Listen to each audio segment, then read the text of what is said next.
Anyone who has ever trained and inhabited the world of the Birmingham School of Speech, Training and Dramatic Art, as founded by Pamela Chapman and then inherited by Patricia Yardley, will understand that it is now a world apart from the training that now affords many a hopeful young actor today. Times change. Acting styles change. They have to. But fundamental technique never can and never should change. Patricia Yardley wrote in an article in 1989, "It's a very practical course. Students are capable of going into many other fields of work, anything to do with the public. We try to develop the personality of the actor. We try not to do any stereotyping." So what follows in this account may appear to be a hankering for the halcyon days of a theatre world no longer with us, with no weekly rep in which to cut one's teeth upon graduating, and the old-fashioned values imposed on one dismissed as merely quaint. But no ex-chappie I know from those years will ever deny how they've carried their training right through until the present day. It was a discipline we learned, adapted, and took with us into professional life. After all, if we hadn't been serious about the talent we thought we might have had before attending the school, how could we have possibly succeeded without putting our trust in those who saw the raw talent in us, and more importantly, believed in us? So this account isn't meant as a diatribe about times past, but a tribute to a training and a way of life that we throw ourselves into in order to achieve our ambitions and have therefore built upon ever since. It will, I hope, provide a lasting tribute to a world we owe so much to, a world we were privileged to be a part of, a world we can only now remember with love and deep, deep gratitude.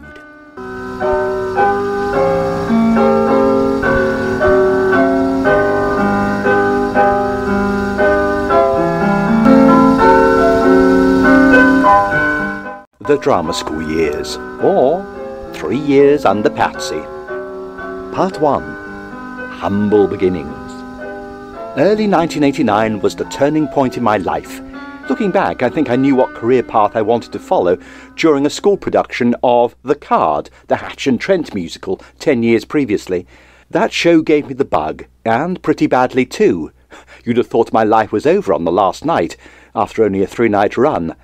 If only that dedication and emotion prevailed today. In those days, of course, no one ever went into the theatre as a career, or even had any guidance from school, one's parents, or, perish the thought, a career advisor.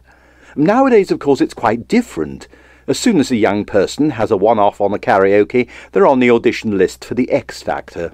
But a few months after I'd found my life's path, I overheard a conversation between my family, and the classic line, "Well, he's got this fantasy about being an actor." So, having earwigged this observation on my life's hopes and dreams, I did the next best thing, amateur dramatics. I joined a tatty village hall group in my home village, the Greenwood Theatre Club. My on-stage appearances were limited to Christmas shows and a revue singing Titwillow from the Mikado. Other than that, I covered just about every other job backstage, from prompt to sound operator and props. I had a couple of roles given to me at auditions, and then promptly taken away a day or so later when they thought I was too young. I even had an old lady director, well, I use the words loosely, aged somewhere between 60 and death, observe, "I don't think your face will take the makeup." Well, coming from her, it was a bit much, especially when I think of the tons of dead whale that have adorned my visage in the last 30 or so years. I didn't fare any better at sixth form college. I'd opted for A-level theatre studies and had the dreariest of 2 years that would have put Judi Dench off ever setting foot on the stage again. I had a right-on tutor who'd obviously never seen a farce or musical comedy in her life and went under the title of Miss Sandra Hamilton Fox, complete with crew cut and the mole upstage left on her cheek. The first lesson, whilst sight-reading aloud The National Health by Peter Nichols, and full of enthusiasm, I endeavoured to breathe some life into the character of Foster by doing it as a brummie. The appreciative titters from the class were quelled by an acerbic, "Don't do that, you don't know the character," from our double-barrelled spinster tutor. So any wonder I became withdrawn from acting for fear of reproach, and concentrated on stage management, Sandra Hamilton Fox couldn't touch me there, as none of the other budding Gielguds or Denches wanted to have anything to do with that mundane area. My one chance to shine was in the group production of Gilbert and Sullivan's Trial by Jury, cast as the usher. Hurrah! The chance to sing Gilbert's immortal lyrics and Sullivan's glorious music, how could I fail? But indeed I did, when I decided to play the role as an ancient retainer. Sandra didn't feel this was innovative enough for her landmark production and promptly removed me from the dramatis personae. I barely scraped through A-levels and went on to a dead-end office training course for a year. I was even sent to Armitage Shanks, the toilet makers, for work experience. My career was down the pan before it had even started. Anxious to release some theatrical ambition, I ploughed on with the Amdram, even though I'd sidestepped into an operatic society of the variety that took 6 months to do The Merry Widow, for which I'm sure she was very grateful, and where the sopranos looked down on the altos, even though there wasn't a true soprano amongst them. But at least I did make it on stage. I also found a sort of friend and mentor in one of the male society members who pushed me in the direction of playing character roles at the age of 17. And so it continued for the next 6 years. The dead-end office training job gave way to a job for life in the civil service, the DHSS to be precise. Now this did have the advantage of being able to work flexi-time, so one could bunk off at 3:30 in order to get to rehearsals twice a week. In those days in the civil service, there was no coaching performance, mentoring or staff appraisal. It was a verbal warning, a written warning, and then out. During that grisly time, I had my only other long-term relationship with, of all candidates, another civil servant, not from the same office, fortunately, and of a considerably higher rank than my humble clerical status, which, as anyone who is a devotee of Gilbert and Sullivan will know, is a recipe for disaster. Again, the only highlights of that ill-fated affair were the numerous trips to the theatre and countless West End shows. The relationship obviously had a profound effect on me, as when I attended a promotion interview for the exalted rank of executive officer, one of the Spanish Inquisition behind the desk asked me, "Do you ever read the national press?" My reply was, "Well, yes, for the theatre reviews." After further inquisition about my theatre hobbies, a superannuated tweedy type tartly asked, "Don't you think you're a bit of a monomaniac?" After just about 2 years, I realised it was only the thrill of a curtain going up that was keeping my relationship together, so knocked the whole thing on the head. I did last see my beloved from those years on the tube one night whilst I was in the West End, doing Round the Horn Revisited. How ironic. But during those late 80s, I'd spotted an advert for the Birmingham School of Speech Training and Dramatic Art, to give it its full title. It has since been abbreviated. I casually mentioned to my friend and mentor in the Operatic Society that I was considering to try to get into a drama school, and received the reply, "Well, I'd rather be at the top of the amateur trade than at the bottom of the professional one." So, as part of the rebound, I joined another theatre group a little bit more adventurous in their choice of programme than La Belle Helene and Waltzes from Vienna.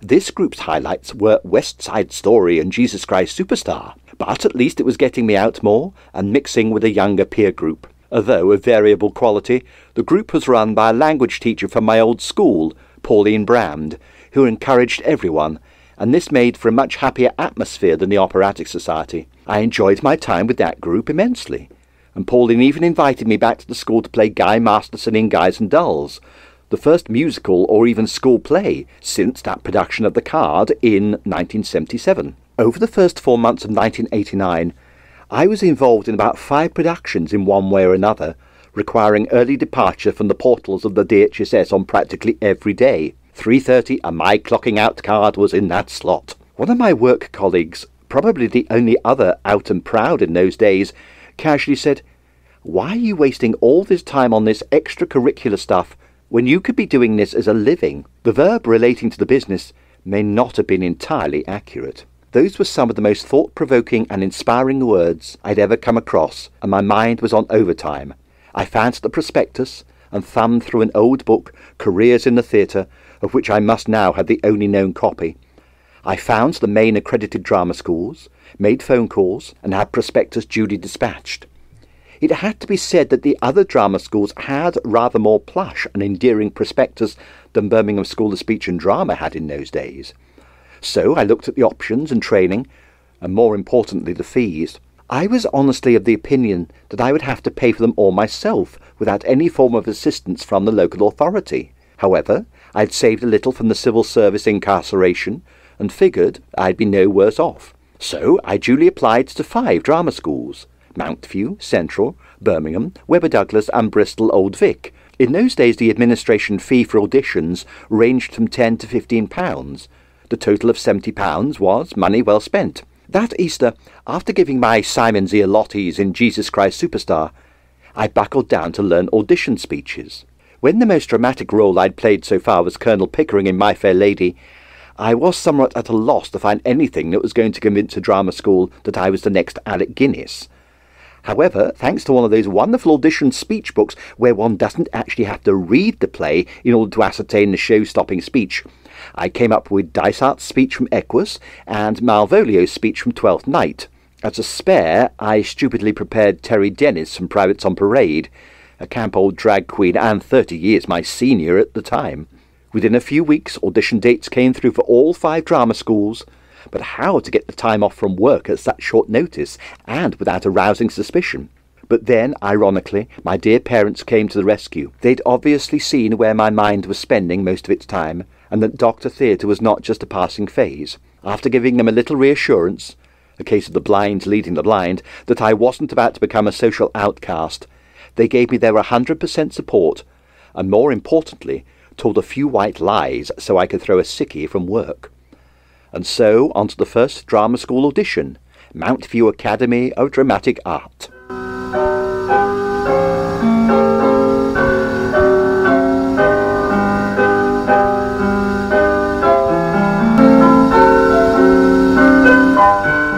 Part 2. The Drama School Auditions. Yes, of course, I had rehearsed as much as I possibly could have done, but then, of course, in those days, I hadn't the knowledge of stagecraft, timing, inflection, pause, tone, all the things that in due course a training and years in the business would teach. I was also blissfully unaware of a speech impediment that had only once been pointed out to me, and of course it was going to be seized on by every auditioning committee and panel. I'd arranged to stay with a lovely guy, Alec Bragonzi, whom I had met in the Jester in Birmingham a year before when he was touring in Bittersweet. As I'd 2 auditions on the Wednesday and Saturday morning, it made sense to stay in London and maybe catch a couple of shows on the way. I got to Mountviews Academy in very good time to change, try and regain a composure and look calm and collected. Nothing was further from the truth. Looking back, I can't have presented a very welcoming persona to my fellow auditionees, making small talk and nervously smiling, but I guess everyone was in the same boat. And so the grim process began. To make matters worse, we were all auditioning together, presenting our pieces and doing vocal classes together. As I read this, I've just remembered that one of the first things one of the tutors did was express the precariousness of the business and shot me a rapid-fire question of, "Do you like good food?" Stupid naff question, really, as of course everyone does. My predictable reply was padded with, "Then why are you entering this profession?" Charming. I suppose it was a way of breaking people down, as was, and maybe still is, the norm with several drama schools, but it was an unnerving start.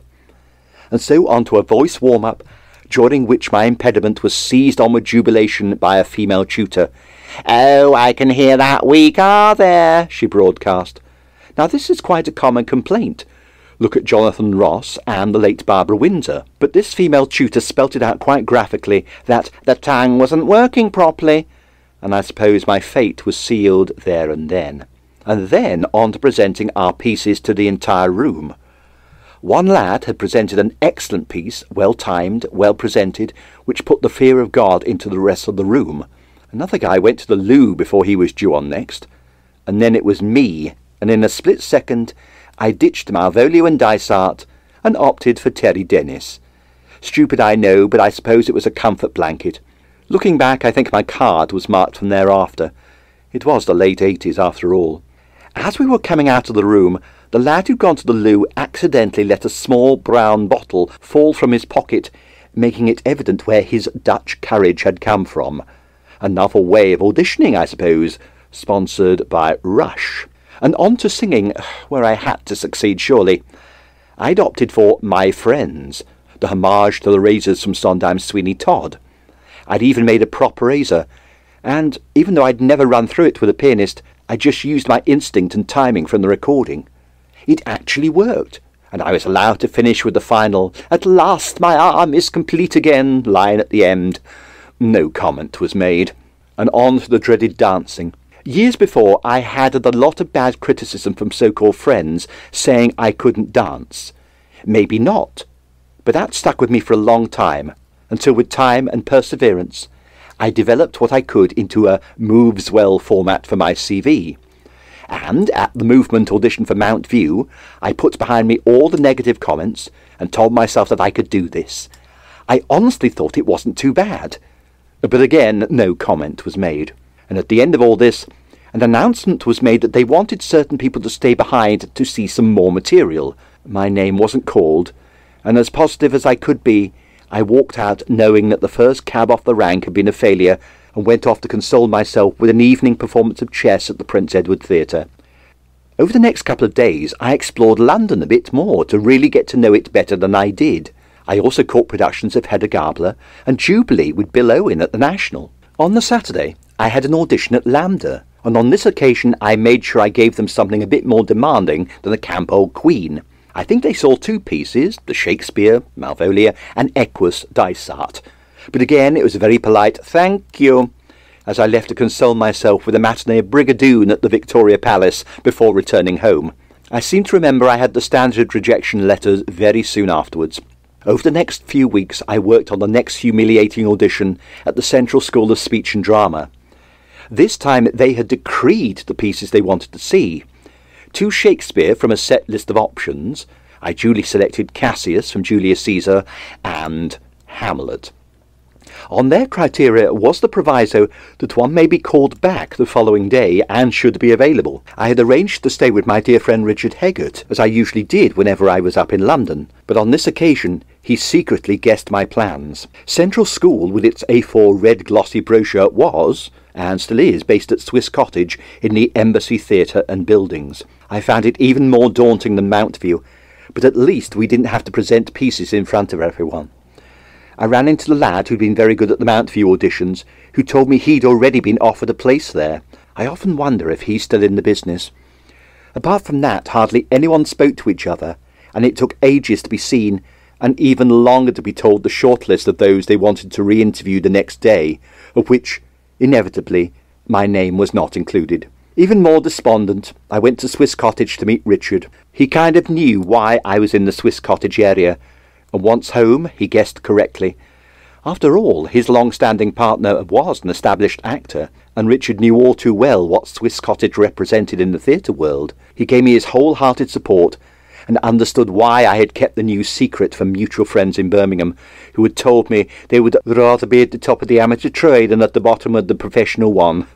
They know who they are. It didn't take long for another standard letter to arrive to make me re-evaluate the whole process. So this left 3 more auditions to go, and considering in those days auditions ranged from £15 to £20 each, it was quite a small fortune for the honour of covering these schools' administration costs. Before the final 2 auditions, Webber Douglas and Bristol Old Vic, I had the nearest audition to my hometown, Solihull, in Birmingham, at the Birmingham School of Speech Training and Dramatic Art. Ironically, this was the one that had first invoked my thoughts of going to drama school when I'd seen their advert in the theatre programme and had duly ordered their prospectus. White with purple lettering. The school was set in the heart of Edgbaston, Birmingham, not too far from the city centre and in a very desirable area. It was in fact a beautiful old house in which the founder, Pamela Chapman, had set up a very hands-on and family-based training, concentrating on the basics and the fundamentals, but without the fripperies of a lot of the London schools.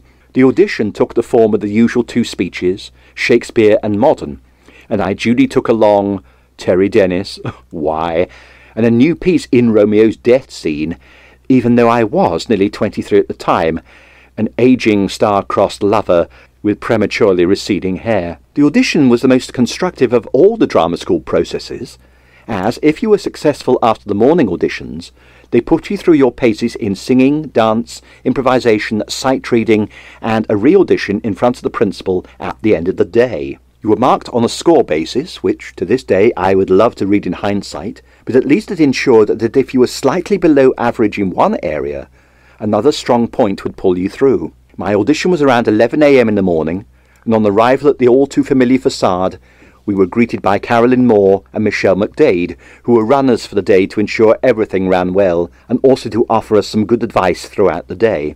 They particularly stressed that if we were given critique in the morning and then called back for the afternoon, that it was in our best interests to act on the critique and change our piece accordingly. In the morning I trotted out Romeo's death scene in front of the Vice Principal, Miss Christine Shelton, who was quite frankly scary at any time of the day when you first met her. She tore into my staging and demanded to know why I had decided to wander off downstage right away from the body of the imagined Juliet. So I honestly thought that another audition had bitten the dust. But at the end of the morning session, when the list for the recalled for the afternoon was given out, lo and behold, my name was amongst them. There was a glimmer of hope. During the lunch break, I got talking to a tall guy from Liverpool, and he introduced himself to me as Maurice Ord. It must have been a good omen. In the afternoon, we were put through our paces by the other college staff.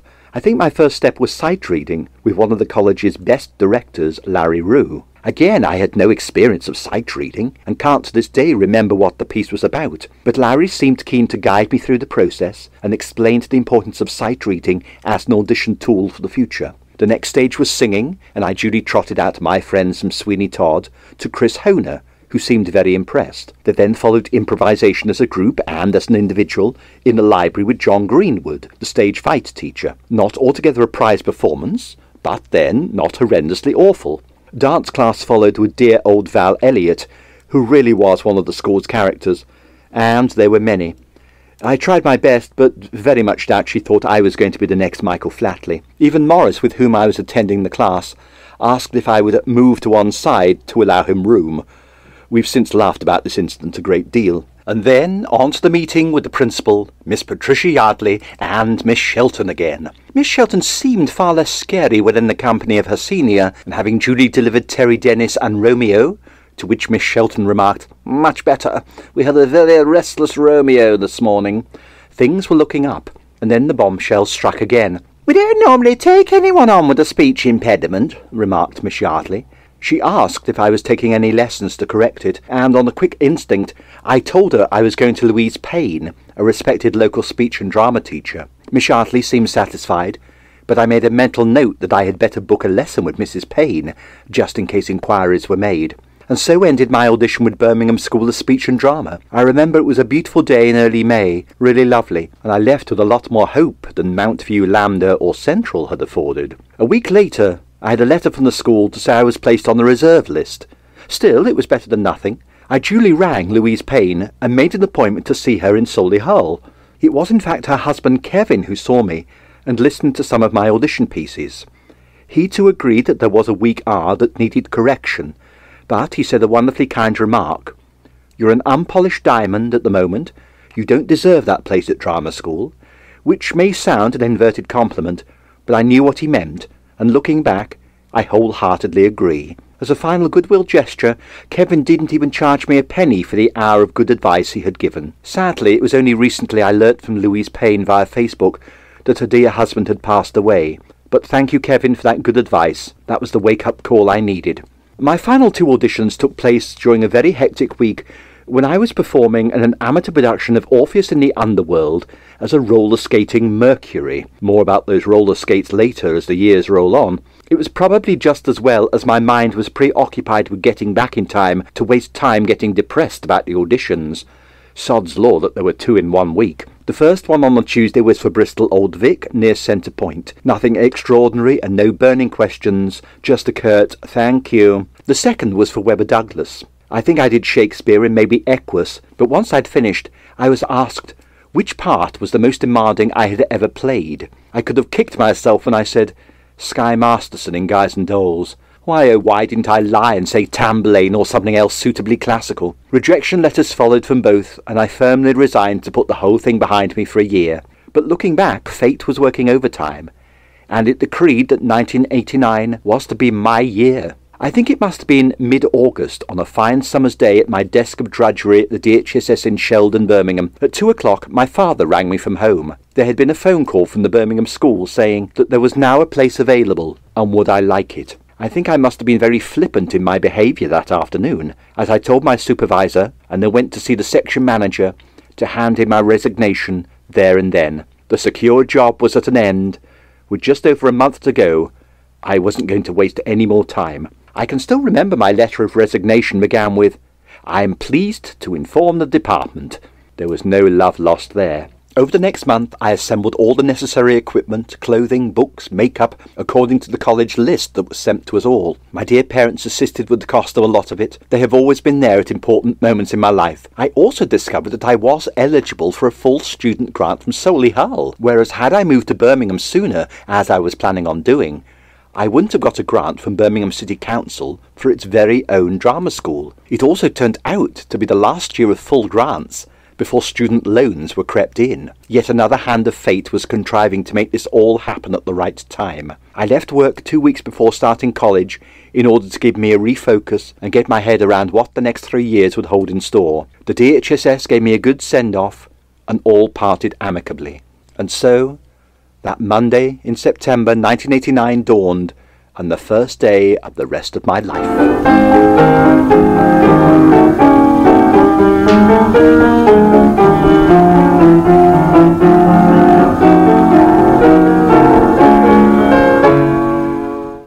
Part 3. The first year. I can still remember what I wore for that first day at the school, and what I did as soon as I arrived. To make matters worse, I was worried about being late because of the buses to the college. I went into Studio 1 and sat on the old window seat, and before long Morris arrived and we recognised each other from the auditions. He told me he was from Liverpool and was living in the YWCA nearby. The first day really involved an introduction to everything, starting with a tour of the college by the very eccentric Mary Palmer, and then into the theatre for a preliminary talk by Miss Yardley. I must make it clear at this stage that everyone at the college was on first-name terms, apart from Miss Yardley and Miss Shelton. It was definitely the full title as far as they were concerned, so for the purpose of this reading, I will continue to give them their full distinction. Miss Yardley stressed the importance of budgeting our grants and the importance of punctuality, and asked us what we would prefer to be called by whilst at college. I foolishly opted for Dave, but it took very little time for me to reject this, and although my surname had to change for equity in due course, I have never really liked abbreviated names. Sitting in the small Apex Theatre, I found it difficult to imagine how such a small space could ever play host to theatrical performance. But it didn't take long to see how versatile this unique space was. Most of the morning was spent dividing us up into our 2 groups for the year, each of which was then further divided to produce a smaller group for ASMing, and presenting a once-a-term internal studio performance in the college's Regency Room. At lunchtime, we repaired to the college's local pub, the Unspoilt by Progress. When I recently returned to Birmingham, it certainly has been spoilt, and is now luxury flats and offices. But I met a lot of the returning students that day, including Caroline and Michelle from the auditions. I can't honestly remember that much about the lunchtime session, only that the outcome was that we should all meet back later that night. I must also stress at this juncture that I was commuting from my parents' home in Dorridge near Solihull, and it was a good hour door to door, if not more.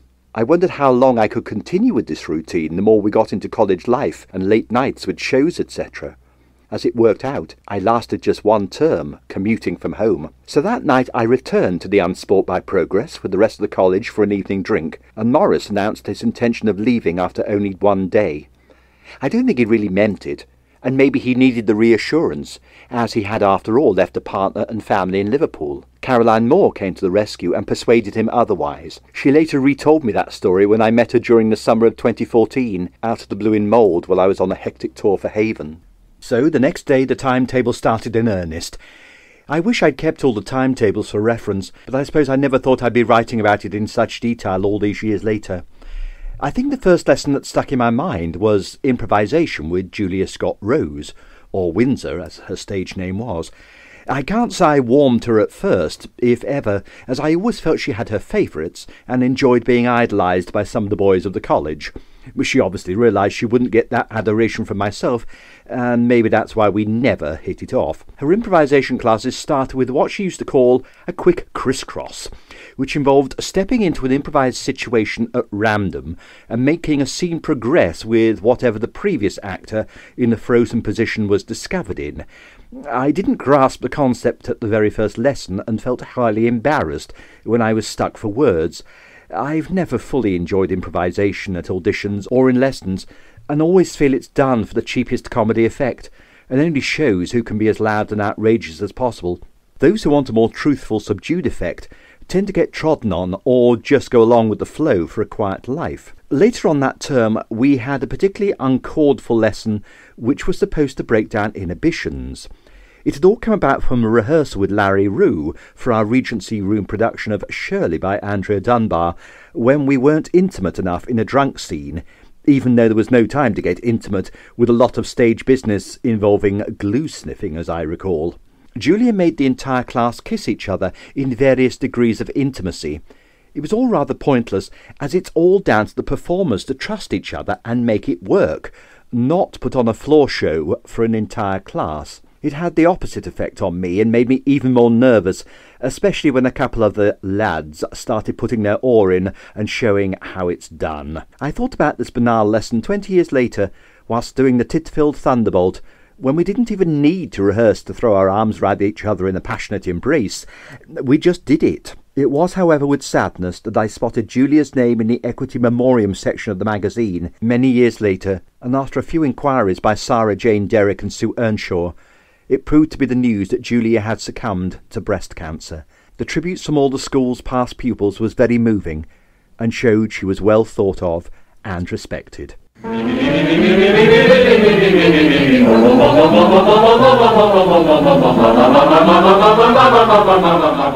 Singing and vocal training were in the hands of Paul Farrington, of whom I'd heard a lot about prior to my attending college through friends in the Operatic Society and a fellow student at Solihull Sixth Form College. Paul's tuition and musical knowledge were faultless, and he certainly knew his stuff, having trained a lot of choirs in Birmingham and having a distinguished training himself. Unfortunately, he didn't do a great deal for mining our natural vocal ranges and encouraging us to use our already established voices. For instance, I knew very early on that I was a bass baritone, despite a dotty singing teacher in Kenilworth confusing my falsetto with being a tenor.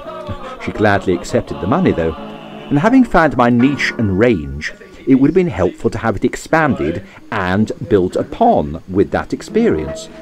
Unfortunately, Paul tried to class me as a tenor, with the result that in group exercises I couldn't belt the tenor line for fear of causing annoyance to the entire class, and probably a few dogs in the next street. And Paul also didn't seem to have any interest in those of us with lower voices. There was relaxation with Anne Cox, usually taking place in the library, and to this day I wish I could regain that technique of switching off for an hour and being alert upon waking up. We would invariably fall asleep during the sessions into a deep meditation, and although it may have seemed like an hour of sleeping, it actually was invaluable in preparing us for the stresses and strains which lay ahead. No description of classes would be complete without mentioning dear Josie Harris, who took us for play reading and theatre history. What she didn't know about plays really wasn't worth knowing. She had either seen it, read it, done it, or was reading it.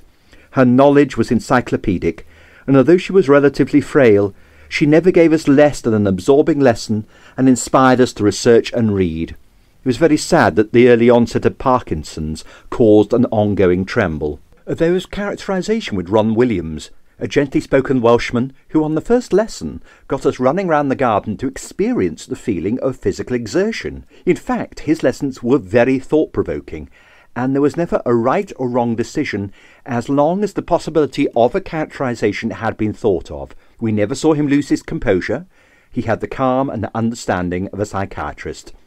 There was mime with Jeff Buckley, a natural black-haired gentleman in a velour tracksuit, whose lessons taught the basics of moonwalking, trajectory, and point of focus.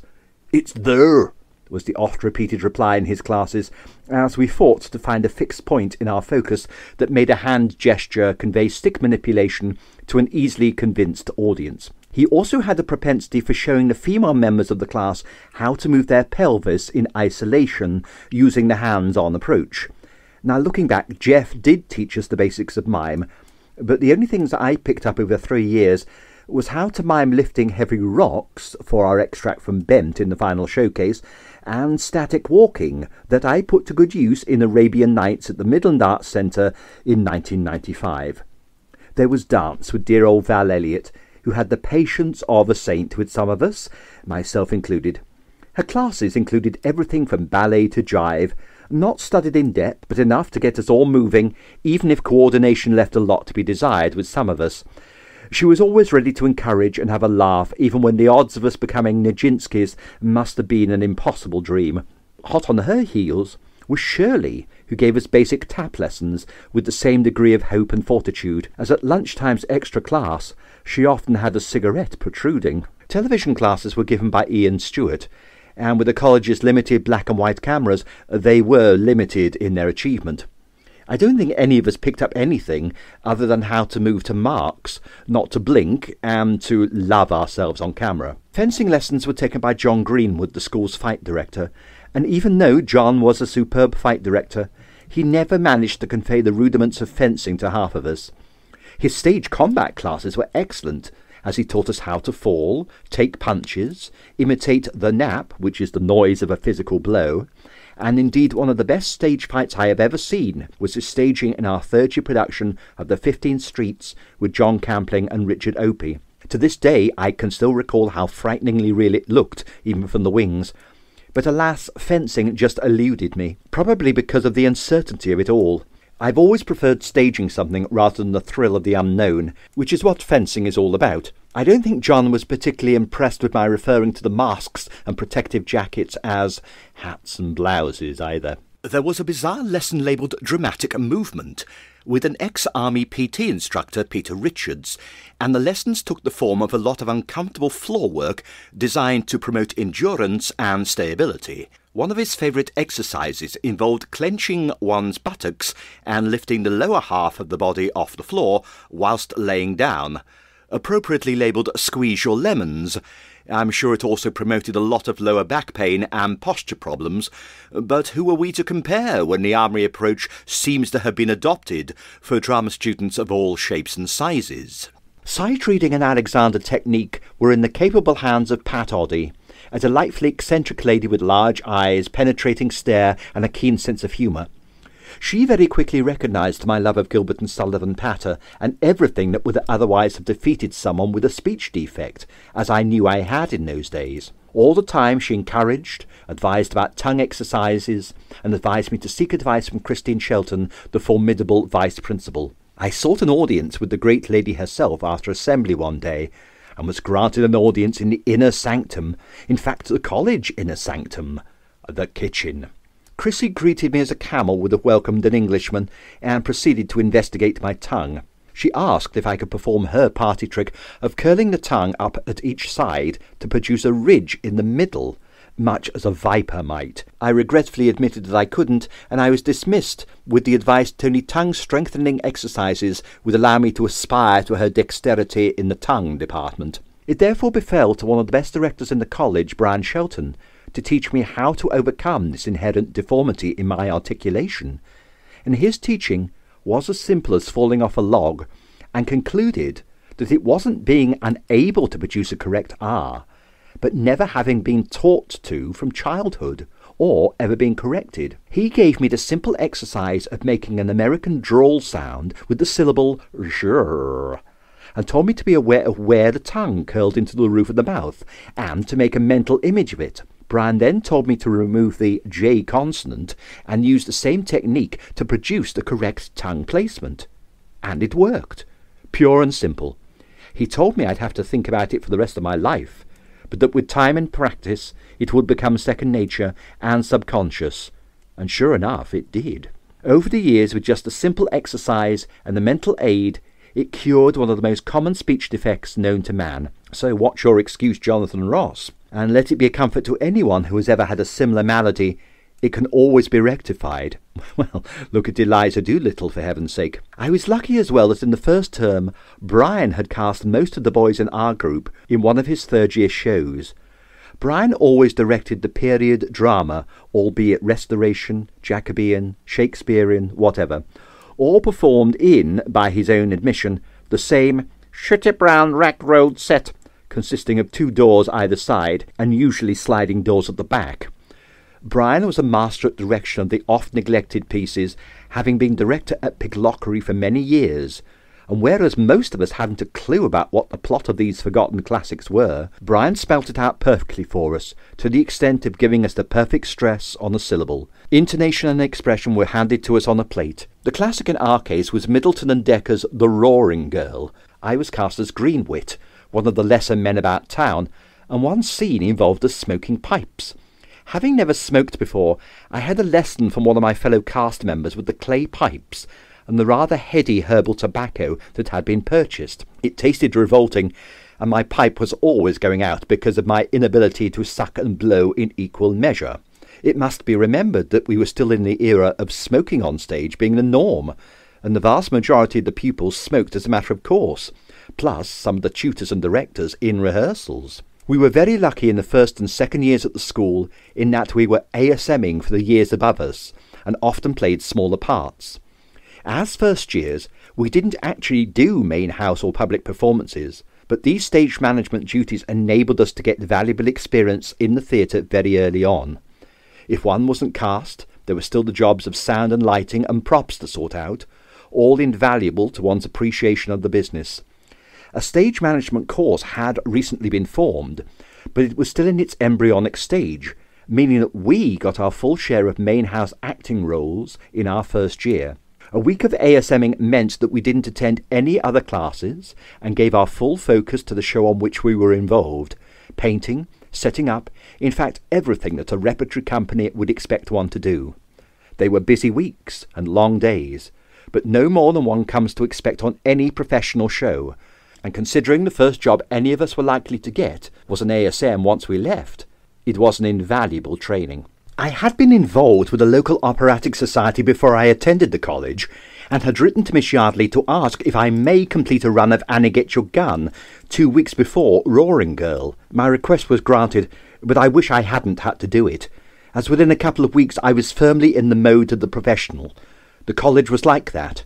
You learnt daily, and any amateur behaviour was quickly ruled out. And the week of any show at the college was a long and arduous one, with late finishes and all sorts of call times, and I was lucky enough to be able to stay with Martin Harris for the week of the Roaring Girl. The second show we ASM'd, I was not quite so lucky.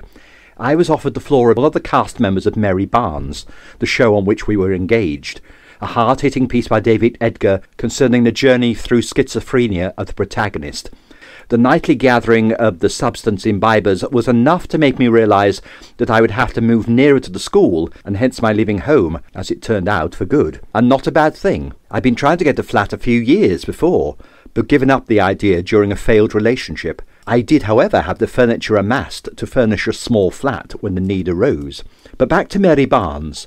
A remarkable piece, particularly for a second-year show, and one of the best of that first term. It was very heavy on props and stage management, including on-stage meals, and a particularly nasty scene in which the leading lady appeared covered in her own excrement. Now this was accomplished by the clever concoction of ready break and gravy browning mixed to the required consistency and colour for the average Bristol stool. Don't ask for the recipe. And mixed up nightly by dear Maria Melville. The scene was both disturbing, powerful, and a testament to the talent of Vanessa Collick, who played the role. The scene received a complete silence from the audience each night, and at the college performance you could have heard a pin drop. Immediately following the scene, Vanessa would rush off stage into the slightly inadequate shower in the girls' dressing room, and barely had enough time to remove the offending makeup before her next scene. So as a result, a lot of the ready break motion mixture was left on the shower floor, and sadly caused the college housekeeper, Mrs. Cook, to jump to the wrong conclusion and have to take a day off through stress at what she wrongly assumed. Our own first-year show, performed only to the other college students, was a very dreary affair, probably because no one had told the rest of us to play it for laughs, and it was in fact a very funny piece. It was probably the one and only time I've ever made copious notes and background info on a character in order to try and adopt the Stanislavski approach. Now, frankly, it can all be a bit pointless unless it relates to what is actually happening on stage. As an exercise in characterization, of course, very valid.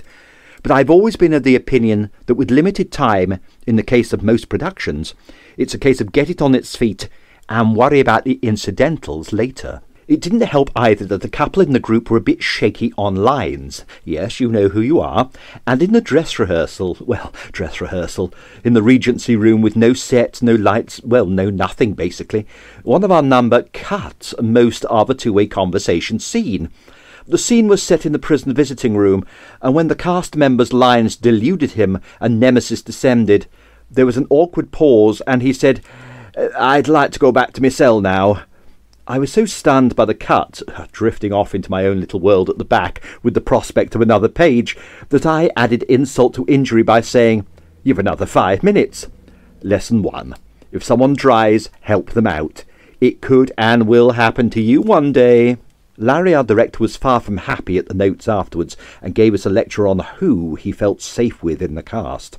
Talking about the aforementioned Larry Rue, he was probably the best director the college had, and his technical direction was brilliant as well, but he could make one feel a little on edge in early rehearsals. Not that that's a bad thing with drama students. It's funny what one remembers from early rehearsals. I remember Larry showing us the correct way to set a box of matches on stage, with 2 of the matches sticking out from the box to alleviate the risk of the box being opened the wrong way and all the matches falling on the floor. Years later in Panto in Stockport in 2014, my fellow ugly sister Paul Arden Griffiths recounted the same technique to our ASMs. Wise words indeed. Working on Shirley by Andrea Dunbar, a shorter play by the author of Rita Sue and Bob Too, was hard going. Probably because no one had pointed out to us that it was a comedy and should have been played somewhat for laughs. In fact, we only found out on the actual performance in front of the entire school when the laughs took us by surprise.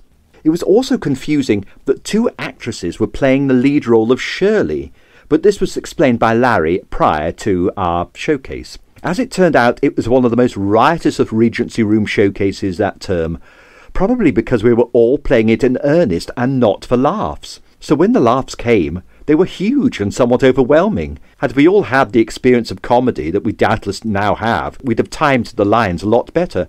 But as it was by no means a bad start to our 3 years of performances at college. Sadly, I can't remember what Patsy's critique was afterwards. Now, as this account goes on, I will be making numerous references to Patsy's critique, with some memorable quotes that are still legendary. She had a wonderful knack of making comments, critique and observations that one couldn't actually believe were said seriously.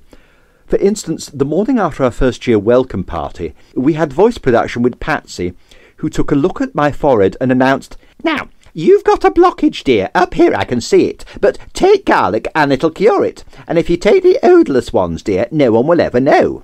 It wasn't until Corinne or Faye in our group pointed out, "He's got a hangover, Miss Yardley," that she rapidly changed tack. Even if she was tactless at times, she knew when to change the subject. But the feedback from the college was actually most encouraging for a first show in a first term. Indeed, our first performances in The Roaring Girl that term were praised, considering we were newbies. And even though I knew I had a long way to go, I hadn't exactly made a mess of things. Towards the end of that first term, Morris suggested a night out in town, and casually asked if I knew the Nightingale Club. Well, having cut my teeth on the gay scene in this erstwhile establishment, I was more than happy to show him the low lights of the Birmingham scene, and this kind of cemented our friendship. We also arranged for me to visit him over the Christmas and New Year period, and I remember having one of the best New Years at a rather seedy club in Liverpool, a fine way to end a great year that had totally changed my life. During the visit, we discussed our various living arrangements. I was still living at home and Morris was living in the YWCA, and resolved to try and find a flat together on our return in the spring term. We all returned from our Christmas break, ready to start afresh on a new in-house show, and eager to see what our ASM show would be. As it turned out, we were assigned John Greenwood's direction, who had directed another quarter of our year in a rather dreary and claustrophobic Shakespeare selection that we all fell asleep in. John gave us some pointers towards look back in anger and importance of being earnest in reduced forms, and we all adapted well to the idea, but resolved to make sure the audience had adequate ventilation and daylight to witness our endeavours. The Regency Room shows were performed in token costume without any set and no stage lighting, so they certainly were up close and personal. It seems appropriate at this juncture to talk about my fellow students in our year. As a year of 32 students, we were divided into two groups that, by and large, worked with each other, but were then subdivided again for ASMing. It was a great disappointment to me in my first term that our group just missed ASMing The Card, the Hatch and Trent musical, which had gripped me back in 1977. It would have been so wonderful to have gone full circle. But it was great to see the old show again, and my dear friend to this day, Sarah Jane Derrick, playing the spit and cough role that I had done at school, and I bet she knows the lines to this day. Certain people have a tremendous effect on your life on first meeting, and it was a facet of the college in those days that there were no prima donnas whatsoever. It must be remembered that 1989 to 1992 were long before the period of reality TV, X Factor, Pop Idol, Britain's Got Talent, and the rest of the ghastly rigmarole that convinces Joe Public that they can get by without formal training and the modicum of talent. I can hand on heart say there was no one at the college I either didn't like or didn't appreciate the unique talent they had. Now you're all thinking the years had clouded my judgment, and it wasn't all rosy. But even though we did have the inevitable spats and crossed words, as fellow students, we never had almighty rows and arguments. There was lovely Rick Ashwell, a tall, curly-haired lad who seemed as though he was out of his depth at times, particularly in Julia Scott Rose's improvisation classes, much to our amusement, but whom, in performance, produced the most rounded performances with brilliant timing and charisma. Even in those early stages of Regency Room productions, his playing of Jimmy Porter and Canon Chasuble in the same bill showed tremendous versatility, and he was particularly adept at older roles, no mean feat. Years later he was to play 3 contrasting roles in my own production of Bent. There was lovely Fay Rustling, who again could either play character or romantic, turning on a sixpence so easily. In that first term, she shone in our showcase as one of the leads in Andrea Dunbar's Shirley, and then took us all by surprise the following term as a brilliant Gwendolen in Importance of Being Earnest.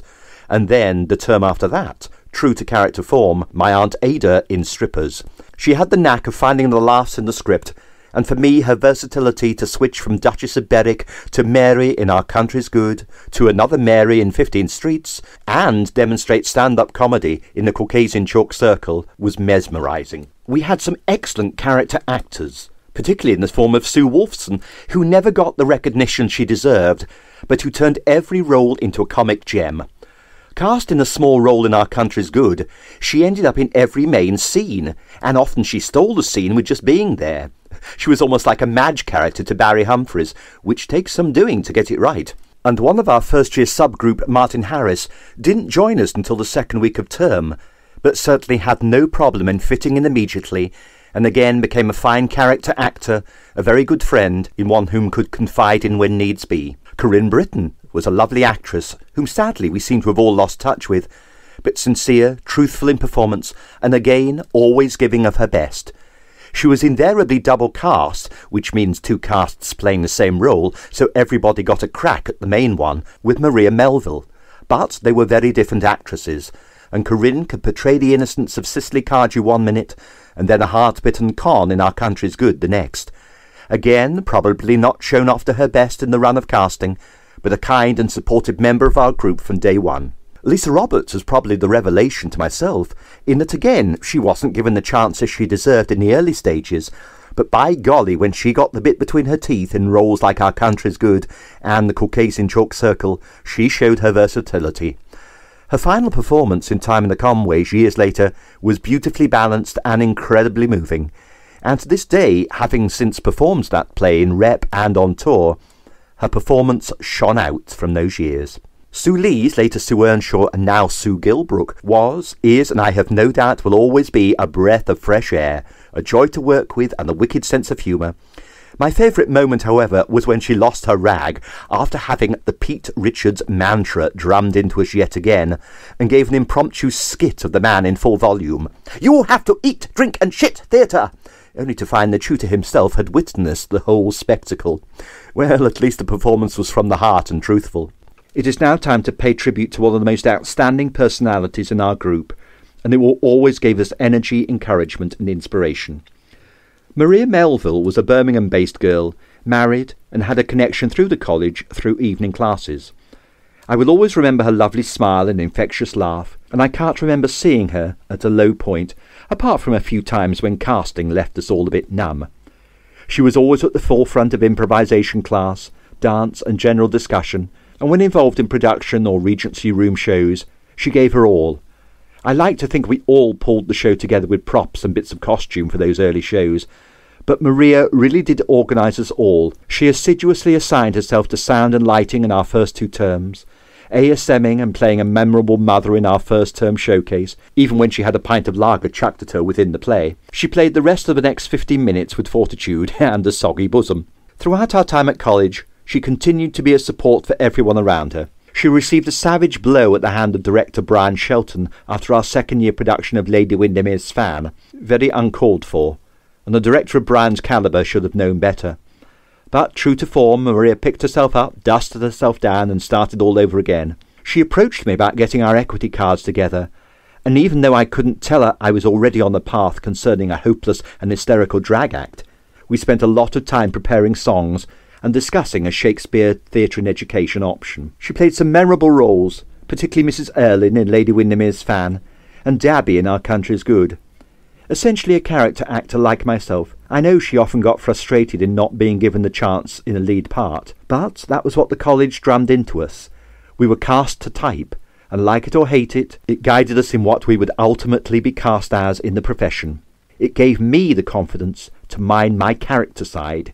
The best compliment Maria gave me was years later when we had left the school, and she rang me to ask how I had conquered my R impediment, and used me as an example for some of her students in how to correct such a defect. I use the word quite freely, as having conquered it, I now realise it was an Achilles heel in my career at the time. It was therefore with great sadness that during a panto run in 2014, I learned of Maria's untimely passing. I still have a few tapes of our singing lessons together that I will treasure. I was fortunate after that first term in being able to take the holidays off without working for Christmas, and probably the last time, as I was living at home with my parents and had budgeted the grant to last 4 holidays as well. I remembered Patsy's stern words about budgeting. "Budget, dear, or you'll starve." But towards the end of that first term, just before New Year, Morris invited me up to Liverpool. And the riot it was with his friends, and I've loved Liverpool ever since. Sadly, whilst in the profession, I only played Liverpool Playhouse once in 2005, during the tour of Round the Horn Revisited. But during that New Year visit, Morris and I reaffirmed our plan to try and get a flat together. In this, I enlisted my father's help. After all, he was a local banker. Banker, I said. We started our second term perhaps a little more confidently and anxious to find out who our director was for our Regency Room production, and which show we would be ASMing that term. And then, of course, there was always the excitement of knowing what other shows would be on the Apex programme that term. I must pause and describe the Apex Theatre. It was actually the old billiard room at the college, turned into a small studio theatre holding around 50, or is that being generous, complete with a gantry for sound and lighting, and heating in the form of kebab heaters strapped to scaffolding poles. Health and safety bore no relevance in those days, and how we weren't all blown up, burnt to death, or electrocuted en masse defeats me. The first time I saw the space, to quote a rather anal actor's expression, it had just played host to Sondheim's Company the previous term, and had a rather badly drawn New York skyline on the back wall, and I thought, how on earth does this work as a theatre? With 2 pillars either side of the forestage, and precious little space. But it didn't take long to see how this space could accommodate anything, including revolves, a turfed lawn for outside edge, numerous sliding doors, traverse staging, in the round staging, high staircases for dry rot and rookery nook, rostra. The possibilities were endless. Our Regency Room production was to be directed by John Greenwood, and having sat through his stifling scenes from Shakespeare and almost falling asleep, We resolved to make sure we performed in no shuttered room, used the fireplace and door of the room, and when John suggested scenes from Look Back in Anger and The Importance of Being Earnest, we all seemed relatively happy. It gave Rick a chance to shine as Jimmy Porter, as indeed he did, and all the girls had a good range of parts. Martin and I had a fair bite at the cherry with Jack and Algernon. I later acquired Cliff from Look Back in Anger when Martin was busy on a filming project, for which the college was always very generous in allowing time off. All I can remember about it now was Martin and I spending a night rehearsing the muffin scene whilst practising eating at the same time, and Maria wearing a two-piece as Lady Bracknell, but it seemed to work. The most important step for me in that term was leaving home for the first time, and actually the last, as it was a definite break from the family nest. Thanks to a fellow work colleague of my father's, we acquired a two-bedroom ground-floor flat in Selwyn Road, Edgbaston, the unfashionable side of the Gillett Road area. Years later, when I'd suffered my second burglary in 6 years, the police asked me, "What made you move into an area like this?" But the truth was the flat wasn't bad by student accommodation standards. A cosy sitting room with the only source of heating, one gas fire, 2 bedrooms, one much larger than the other, a kitchen and bathroom, plus a communal garden, which was beautiful in the summer. And I did stay there for 6 years, 4 years after drama school.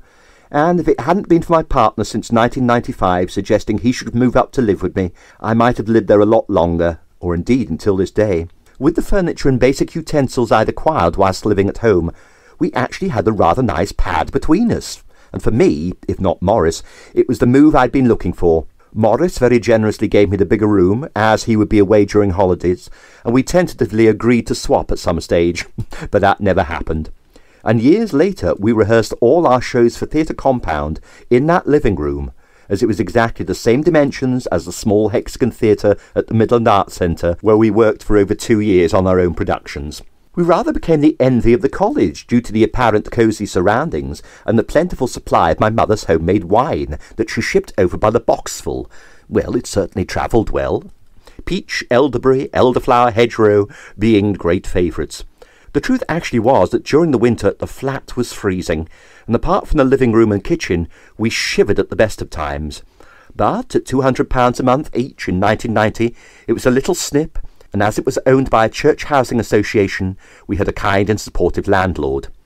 Parties were the norm, and our particular joy was to spend Saturday nights sitting up until the small hours, guzzling Mother's Ruin and listening to Mark Almond and Shirley Bassey.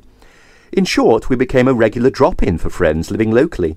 Donovan Carey, Martin Harris, David Holt, the list is endless. The other important step forward in that second term was the acquisition of provisional equity cards. In those days, entrance to the hallowed portals of the Actors' Union was only obtainable by having worked on a professional contract or being offered a professional contract in the theatre. Hence, if you had neither and the employer couldn't take anyone on without a card, you were well and truly screwed. So, the college actively encouraged everyone to get a provisional card through the back door of Variety as soon as they could in their first year. And before I knew what was happening, everyone in our year was covertly conspiring to create children's entertainment, pub acts, etc., and even stripping, as in the year before, under the heading of exotic dancing. I certainly realised that if I didn't do something quickly, I would be well and truly left behind. So, I had to set my mind to something. But what? When I asked Morris if he would like to collaborate, he delivered the blow that he was already involved in another act of desperation with Rachel Thomas, bringing joy to kids' parties. So, where did that leave me? Kids' entertainment? No experience. Stripping? Hardly. Even at 24, I knew my limitations. So, the idea emerged of drag cabaret. And the ironic thing was that 11 years later in 2001, I was to score a hit in the show Ladies' Night, with reviews to die for, plus many more years of work in that genre, and a show I then wrote myself, Wild Boys, playing exactly what I had in mind back in 1990. So, I amassed what costumes I could from my mother's wardrobe, bought a few rag market wigs and jewellery, and with no proper shoes apart from my jazz shoes from college, put together a bizarre concoction of mimed tracks and songs sung to piano backing tracks, courtesy of our singing teacher Alison Bidder. And bearing in mind I was working on tape cassette in those days, The whole thing was timed to the tape with no margin for error, including costume changes. I managed to get bookings at Partners in Birmingham, which was an underground gay bar, a famous old club called The Jug, and some bookings for the old Birmingham Friend group, now sadly gone, from my dear friend Lee, who lent me some costumes for that show as well. I took Morris into my confidence and asked him to come along to help me with the costume changes, or the lack of them in this case. I mean, my costumes were hardly the folie bergère. This bizarre concept was given its premiere one Sunday afternoon in our third term, and I should have been grateful for being paid at least, as the audience weren't exactly forgiving at this novice act, and the immortal line from a rival act, Connie, in broad, high-pitched Brummy, "He's got those fucking shoes on again," has now become part of our history. Morris did his best to encourage, console, cajole, and pick up the pieces, and my dear friend Lee from Birmingham Friend offered his support as well, but I knew all too well that it was a disaster of car crash proportions, and I was very deflated, thinking what could I possibly do to get the ubiquitous equity card. But back to that second term. The Regency Room presentation of Look Back in Anger and the last act of Oscar Wilde's Importance of Being Earnest seemed to be going okay, bearing in mind it was only a studio in-house show for the eyes of the college only. But then when we came to actually do it, I had a few adverse comments from fellow students about my performance that I couldn't distinguish between being constructive or vindictive, including one, "You really should do something about your voice," which deflated me. We were blessed with having personal tuition on a one-to-one basis for our end-of-term assessments and any Lambda exams we may be taking, all mercifully paid for by our grants boards in those days. And our dear tutor Pat Oddie came to the rescue when she could see how upset I was at some of the feedback I'd been receiving at the hands of the other students. She gently reminded me, "They're only fellow students," wise words indeed. Our main house ASMing job that term was also a baptism by fire for me, as I'd asked to do lighting operation for a very complicated show called Edgar by David Mamet. The college used an old 4-channel manual board as a learning tool for its technical students, now obsolete as every theatre in the country now has a computerised board, and no show could possibly operate without using one of these today. But the lighting cues for this filmatic show were so vast that I'd overestimated my capabilities, and the college admitted they'd underestimated the requirements also. Needless to say, I was in tears at the end of the first performance, feeling I'd let everyone down. But our very kind, not to say tough, technical manager, Kevin Sadler, reassured me, and the next day a computerised board had been duly hired and installed to cope with the pressure of the hundreds of lighting cues. I later met Kevin in 2002 at the Lowry Theatre in Salford, whilst doing The Real Monty in the small studio theatre. He was working there as technical manager or similar, and he was just as professional and delighted to see one of the many students who'd made it into the wide world, even though it was 10 years since I'd seen him. So our second term ended pleasantly enough, and during that time we'd seen some great shows by the other years, including The Strangeness of Others, Dry Rot, On the Razzle, A Chorus of Disapproval, and You Never Can Tell. During the break between the spring and summer terms, I continued to work towards the equity card fiasco, plus preparing bits and pieces for the summer term. Maria Melville approached me about another act in order to get our ubiquitous equity cards, taking Shakespeare around schools under the name of Bard's Buddies, but despite her meticulous marketing, nothing ever came of it. That term, as I recall, was very frustrating on a number of reasons.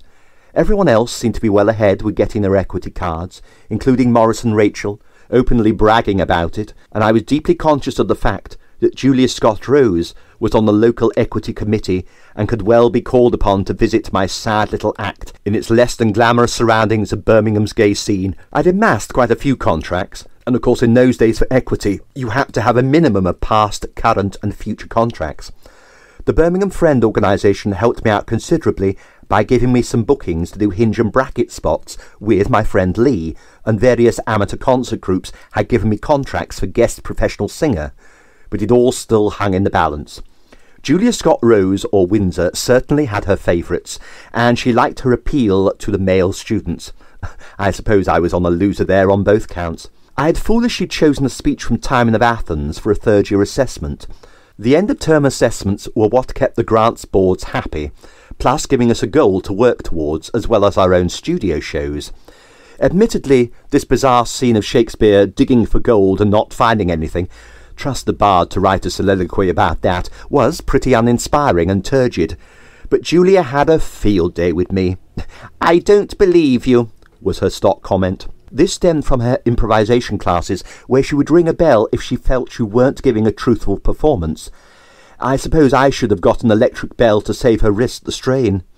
And by the end of the term, I really felt I was getting nowhere. I didn't believe it myself either. I started working front of house at the local theatres. First of all, Birmingham Rep Studio, where an up-and-coming actor-manager Neil Foster was producing and starring in The Seagull, and I then approached the Birmingham Alexandra Theatre, and thus began a very happy few years working front of house and dressing backstage with the numerous touring shows that came through. We were also lucky in being able to see a show each week, and see some amazing shows during that time. In that third term, we ASM'd for the same group for whom we'd worked on The Roaring Girl, this time presenting John Mortimer's A Voyage Round My Father. This time my feet were firmly on the ground with props, and what little was needed, as it was a very fast-moving show where the cast were practically self-sufficient. I had two little problems to contend with. The first, that one of my equity bookings clashed with the last night at Solihull Library Theatre. Certain third-year shows, particularly the musicals, had the added bonus of transferring for a two-night run to either Solihull or the Palace Theatre Redditch. I managed to get round the double booking and was excused my ASM duties. The other problem remained how to utilise a ticket for Victoria Wood at Birmingham Hippodrome, not knowing that we'd be ASMing that Monday night. In the event, I just took myself off to the Hippodrome and faced the consequences the next morning, which were minimal, apart from Corrine in our group having been promoted to head ASM. Oh, the power struggle. That term I didn't fare too well in the assessments, probably because of all the other bits and pieces going on in my life at the time. Our studio show that term was an abridged version of Peter Turson's Strippers, directed by our lovely Pat Oddy, and we all benefited from the casting. It's a great play, and similar to the Full Monty.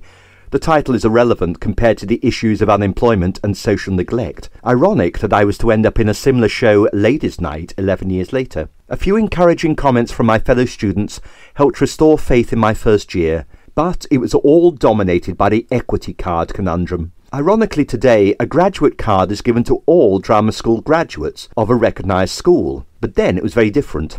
Ironically, I've never had to present a card to get a job ever since, but I suppose it was important then as a status thing at the college. Equity was always put next to your name in the final showcase programmes. We broke up for the long summer break, and I had a gruelling 8 weeks ahead of me, and I still don't know what possessed me, but I took employment as bluecoat at Pontins Prestatyn in North Wales. I'd seen an advert in the stage. Oh, the halcyon days where we actually used to buy it, and there were jobs in it, apart from promotional staff and dancers in Ibiza, and I thought it would cover the gap between terms. I auditioned at one of the top nightclubs in Birmingham. Big Night Out, I think, opposite Smallbrook Queensway, and when I saw a girl audition juggling 3 balls to a Bon Tempi backing version of You Can't Stop the Music, and then dropped one of her props, reducing the spheres to 2, and then apologising in broad northern, "I'm sorry, I'm not used to doing it with the backing track," I thought I may stand a chance. I can't remember what I sang or did. To my amazement, I was offered 8 weeks at Prestatyn, covering most of the 10-week college break. It was a little daunting, but I suppose one has to put oneself through these experiences in the divine scheme of things. Those 8 weeks will tell another blog in itself to tell of the tears, frustrations, heat, noise and sweat of a summer in a holiday camp, whose only claim to fame is where they filmed Holiday on the Buses. I was only later to repeat the purgatory in 2014 on a hellish Welsh tour for the Haven Group, ironically playing Prestatyn every Saturday. But during that imprisonment in the summer of 1990, I had a phone call from Morris to say that an envelope had arrived at home containing a provisional red equity card, and here endeth the first year of drama school.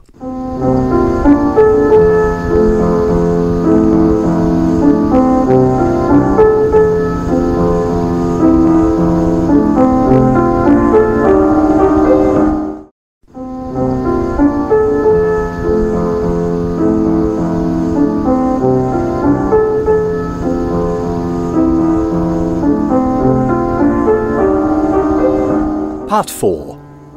The second year.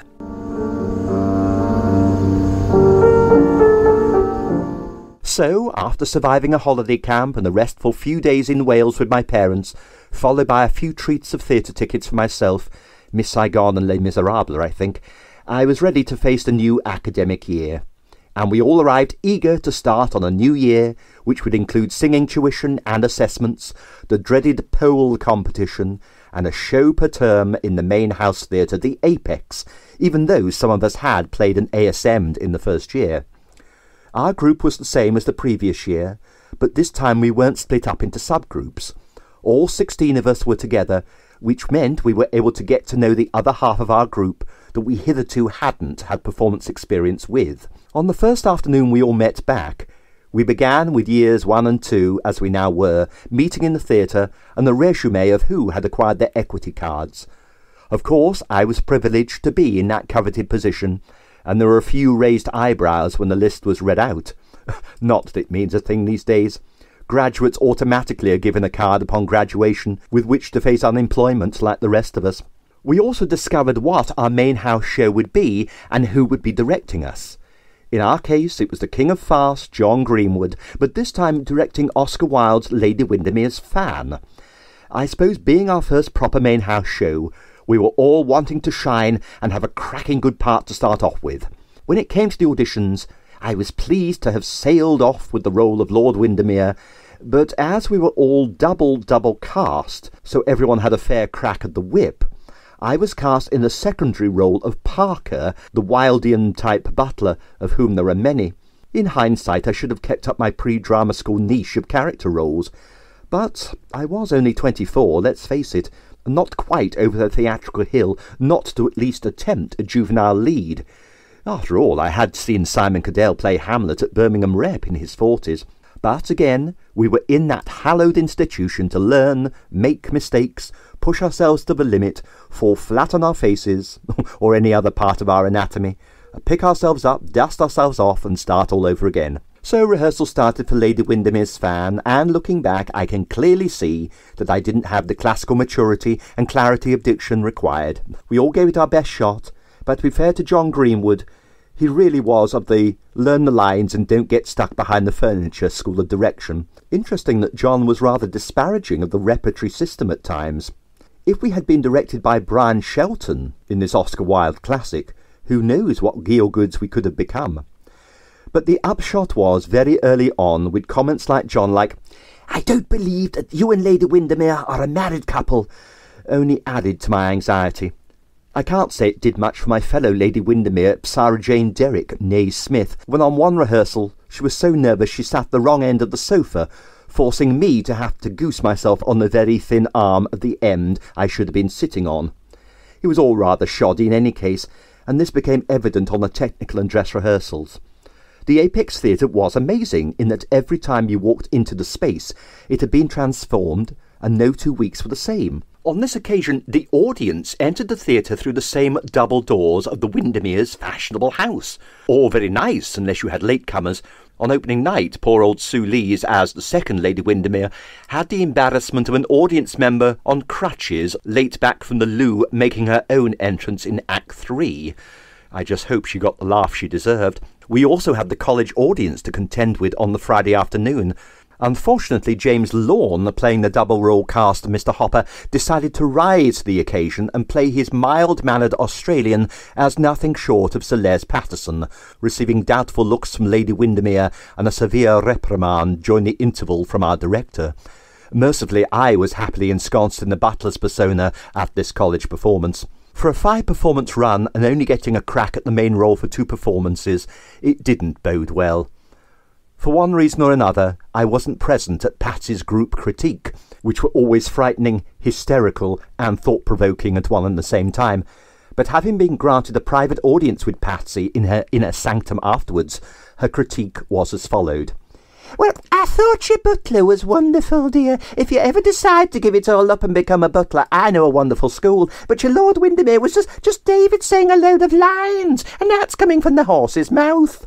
With such praise, the only way was up, surely. So it didn't exactly add to the ever-growing concern that this seat of learning wasn't going to last forever, and I was almost halfway through our training.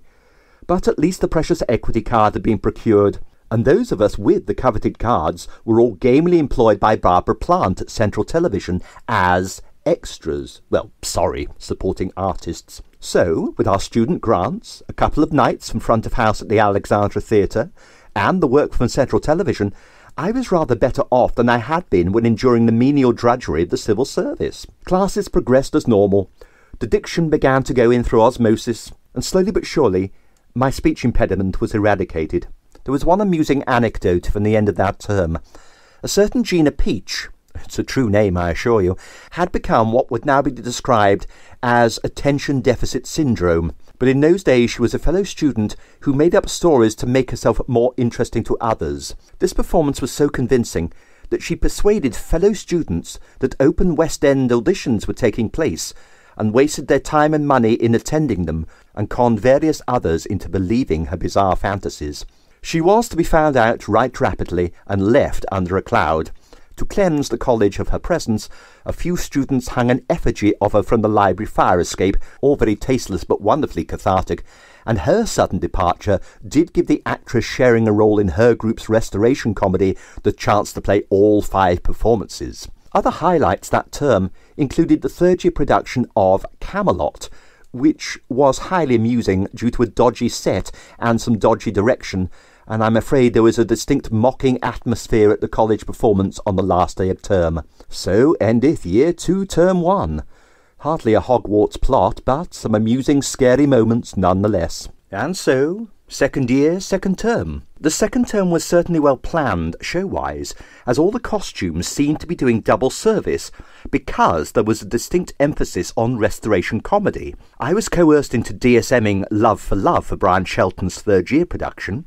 The other half of that year's musical was Lock Up Your Daughters, and we ourselves had the privilege of Larry Rue's direction on Our Country's Good. After the relative failure of Lady Windermere's Fan, I think we all felt low, and Larry's shows were well known for exceeding all expectations each term. He carefully selected Our Country's Good for us, which was relatively new and offered amazing parts for an ensemble company. I wasn't there at the first read-through because I was working for Brian on Love for Love, but I quickly realised what a fine play Our Country's Good was. I hadn't a clue what I wanted to play, but Larry had a great way of making sure everyone's part suited them totally. He cast me as the gentleman pickpocket Robert Sideway, born and bred in Bermondsey, who had a fixation with the theatre and fancied himself as David Garrick, a gift of a role. Larry wasn't happy, however, when he knew I was spending a lot of his valuable time doing another show for Brian, but that was ideal training for the rigours of weekly rep. It was always great to work with or for Brian, if you were on his #1 list, of course. If you weren't, he could be vile. The cruellest lash of his tongue was given to one of our group. You have all the traits of a bad amateur actress. The rest of us were speechless and wishing the floor would swallow us all up. Brian, however, was always great with me, apart from the time I forgot a sliding door in The Roaring Girl because of having to hold the collection plate after the performance. His reply was succinct. "Forget the fucking plate, lovey, do the fucking door." Having put me on the right track to cure my speech malady, I think he was pleased to see how I was slowly eradicating the Jonathan Ross syndrome. The role of Jeremy in Love for Love was a restoration butler, or servant, the precursor to all the Oscar Wilde-type butlers. Another little gem cameo. Brian had the wonderful knack of giving you the intonation, not telling you how to say a line, but where to put the stress and emphasis. As a result, if you had any sense, you drank in everything he said and your script was covered in anecdotes.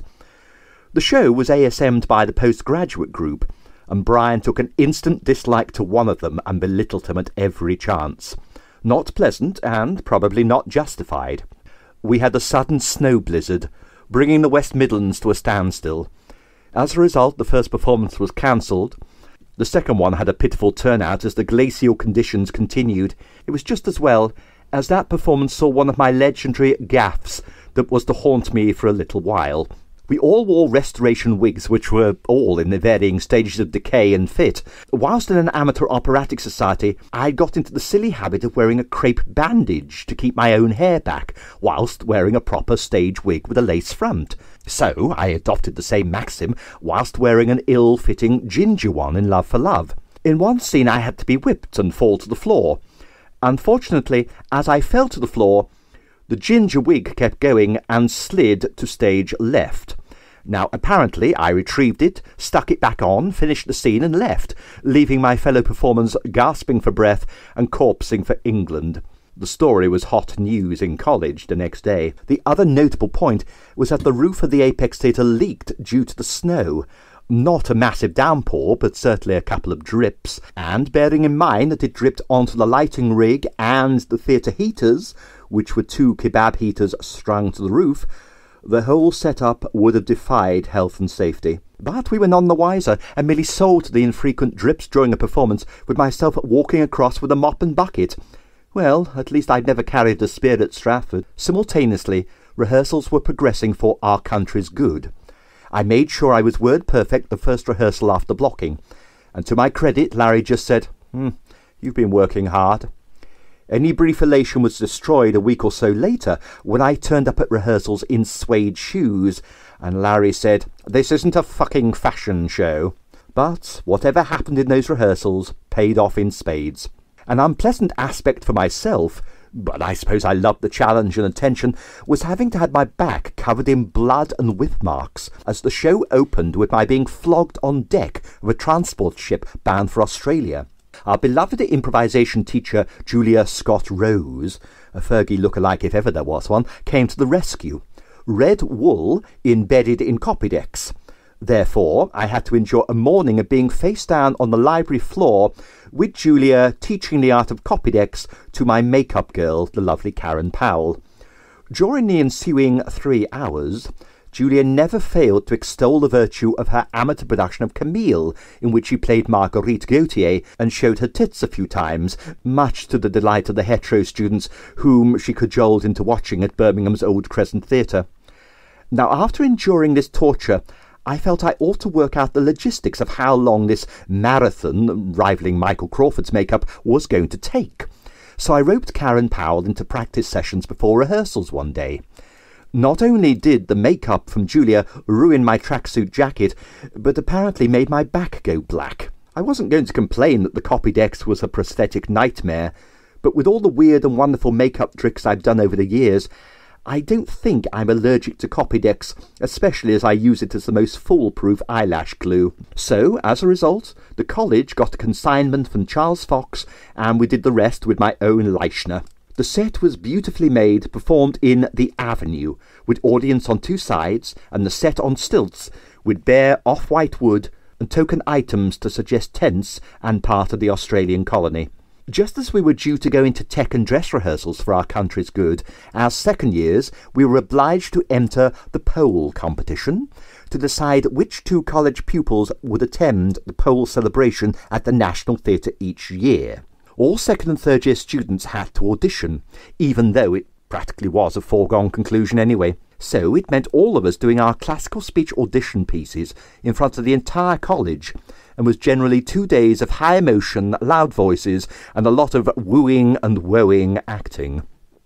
I remember doing a mad scene from the Duchess of Malfi and thinking how resonant my voice was in the Billy Pons dance school that the college had bought in order to transform into a studio theatre, complete with a plastic pond at the front of the stage. Even the plastic ducks weren't impressed by my performance. Dress and tech rehearsals for Our Country's Good went very well, and for once I was starting to feel as if I was in the middle of something special. The makeup from my back became second nature to us timing-wise, and as we entered into performance, we all felt secure and on safe ground. The reaction to the show was amazing. The dreaded college performance went down a storm, and everyone we spoke to said what a beautiful production it was. Even Morris was complimentary. All ended very happily, and it was indicative on the last night that Larry joined us in the dressing room during the show. Knowing he could do no more as director, he joined us for a social catch-up. Patsy's critiques afterwards were amazing, especially for myself. "Now, did you study any of the old actors? Make sure your next performance is as good as your last." High praise from Patsy. Bearing in mind this was only mid-term, I should have been proud of myself. But I was then to make the first of 2 huge mistakes at drama school, neither of which I am proud of whatsoever, and can only put down to a complete lack of thinking. Birmingham University was doing a rehearsed play reading and had enlisted the assistance of several fellow students to supplement their casts. After the success of Our Country's Good, I was probably a little too sure of myself and volunteered for the projects on offer. I was cast in a short vignette called The Playground, about adolescence and leaving school, etc. We were actually working with pupils from the nearby King Edward School. The director was a certain Jenny Stevens. Our rehearsals were mainly after college hours, during lunch hours, or we were actually having to take time off from college studies. So I suppose one didn't want to neglect the sole purpose of our being at college. We were actually having workshops on Chekhov with Claire Short, or Claire Owen as her stage name dictates, and as she would be directing us in the next term's show, it seemed prudent to attend in the hope of a decent role. As it turned out, we were to present the Caucasian Chalk Circle, which, with its alienation effect and a myriad of odd cameos, doesn't exactly give opportunities for in-depth characterisation. The upshot was I stupidly backed out of the rehearsed reading and did it in the most appalling way by just leaving a message on Jenny Stevens' answer machine. To this day I don't know what I could possibly be thinking of and was totally unprofessional.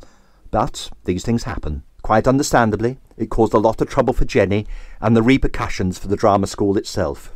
I knew the mistake I'd made as soon as I'd made it. The next day John Greenwood went for my throat big time, telling me I'd never work again, and how livid Patsy was with me. True, of course. But actually when I went to see Miss Yardley, she was as understanding as ever, and kindness itself. I can't understand why you behaved that way when you gave the most professional performances last week. To this day I have prided myself I have never behaved that way, and the lesson was well and truly learnt.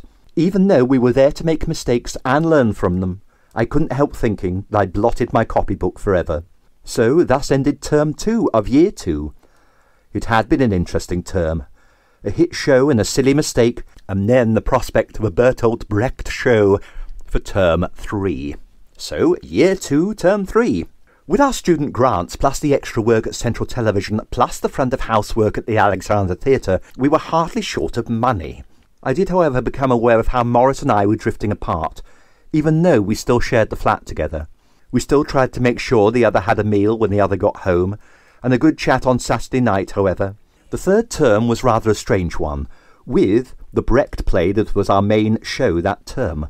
The college had taken over an old dance hall in the Small Heath area of Birmingham, known as Billy Pond's Dance School, and this was now being used as a studio theatre or flexible space.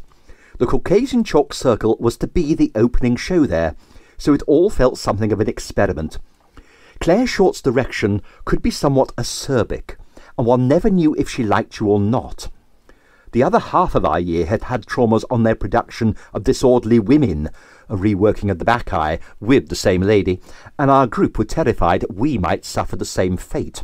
Mask making also became the order of the day, creating very clever masks made from a sticky brown paper format, which when covered in papier-mâché actually looked extremely good. None of the characters in this turgid little piece required deep characterization, so we were all playing stereotypes and seizing at any big characterization we could muster. I will admit to using a voice I'd seen and heard in Doyley Cart's latest Mikado to play one part. The show was also technically a musical.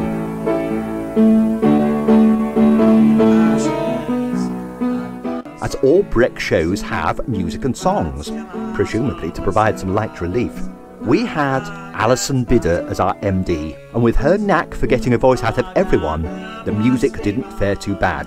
But I'm afraid Bertolt Brecht is a bit like Marmite, you'll get my drift, and having had it drilled into me at A-level, I was a bit biased against it as the final show of our second year. The space at Small Heath was hardly conducive to creativity, and the whole show had the atmosphere of being performed at a youth club. The play itself starts with a dreary prologue about peasants arguing about land ownership, and as part of the chorus, to this day, I don't know what we were mumbling on about. The miscellany of parts I played was handy for instant and multiple characterizations, which I suppose was to be my trademark in the years to come, but it hardly stretched one. I wasn't at all sad to see the back of that show, and having had success with Our Country's Good, and Patsy's comment, "Make sure your next performance is just as good," I felt this was a step backwards.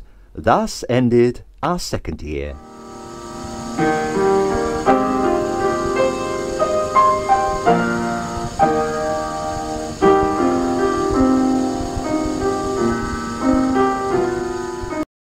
Part 5. The third and final year. I very wisely didn't take on any summer work between course years, preferring to relax and try and take stock of what I had achieved and what lay ahead. It had all passed so quickly. Less than 2 years before, I had given up a secure job in the civil service, and now I had left home, was sharing a flat, and about to try and make my first tentative steps into the business. There was so much to do. Photos to have done, CVs to prepare, and applications to make, all within the next 3 terms, as well as performing 2 main house shows a term, a final showcase, and, hopefully, the singing showcase. We were all summoned back to Patsy's hallowed portals a week earlier in order that casting for our first show could get underway. Towards the end of the second year, we'd all been asked if we had a preference to veer towards a more musical theatre style of approach in our third year. As a reasonable singer and lover of that genre, I put myself down for that and was accepted. But as our new group had been loosely defined as a musical theatre group, we didn't actually notice any difference in the level of musical direction or dance training, apart from the fact that our first couple of shows took on a distinctly farcical vaudeville feel. Our first cab off the rank was the farce Not Now Darling by Ray Cooney and John Chapman. I totally agreed with John Greenwood, our director, when he said that farce could be our bread and butter when we left college. And it was to prove to be the case many years later, when I was touring in One for the Pot by the same writers for Bruce James in 2008. But again, the characters were one-dimensional. The play was dated even then, the girls were all double cast, and I ended up with a virtually walk-on part that John Greenwood wouldn't double with one of the more substantial leads. I couldn't help thinking it was just revenge for the errors I'd made in my second year. The other half of our year was doing the more substantial 15 Streets, the stage adaptation of the Catherine Cookson novel that I'd seen at the Alexandra Theatre a few years before. As a proportion of that group were off doing walk-on work for the opera, it meant that second-year students were being recruited by Larry Rue to play fairly substantial roles. Well, far more substantial than my farcical walk-on in Not Now Darling. So, with this in mind, I summoned up the courage to approach Patsy and put my dilemma before her. And, to my relief, she agreed. After consultation with Larry, I got home to a message on the answer machine giving me the role of Peter Bracken, the faith healer. This was to be a turning point for me, as it gave me the chance to further my work as a character actor, playing far older, which is exactly what I'd done in amateur operatic shows before college. Larry was as guiding as ever to get the best out of the cast, and assisted us all to find truthful selves in this gritty Tyneside drama. The show contained one of the best stage fights I have ever seen to this day, and John Campling and Richard Opie, coached by John Greenwood's masterly stage combat guidance, gave a stunning fight every night that looked every bit as violent as the subsequent film version with Sean Bean. One particular moment did stand out for me. My character was supposedly in the house next door, whilst the mother character, played by Sue Pollitt, was giving birth. Sue Wolfson was playing the midwife, and she innocently asked, "Shall I mop her forehead during the birth?" To which Larry replied rather curtly, "I think her head is the last thing you're worried about, love." The set was a veritable triumph on various levels and beautiful period lighting. It gave me the chance to work with others in my year whom I hadn't worked with before, including Morris. We had a very moving scene together, following the drowning of 2 of the characters in the show. I was particularly pleased as the show transferred for 2 nights to Solihull Library Theatre, where I had performed with an operatic society a few years earlier, and I knew the tricky acoustic of this relatively new theatre. All in all, this was probably one of the best productions I was lucky enough to be a part of, along with Our Country's Good, both superbly directed by Larry Rue. The other half of our year manfully struggled on with Not Now Darling on a tatty spatter paint set.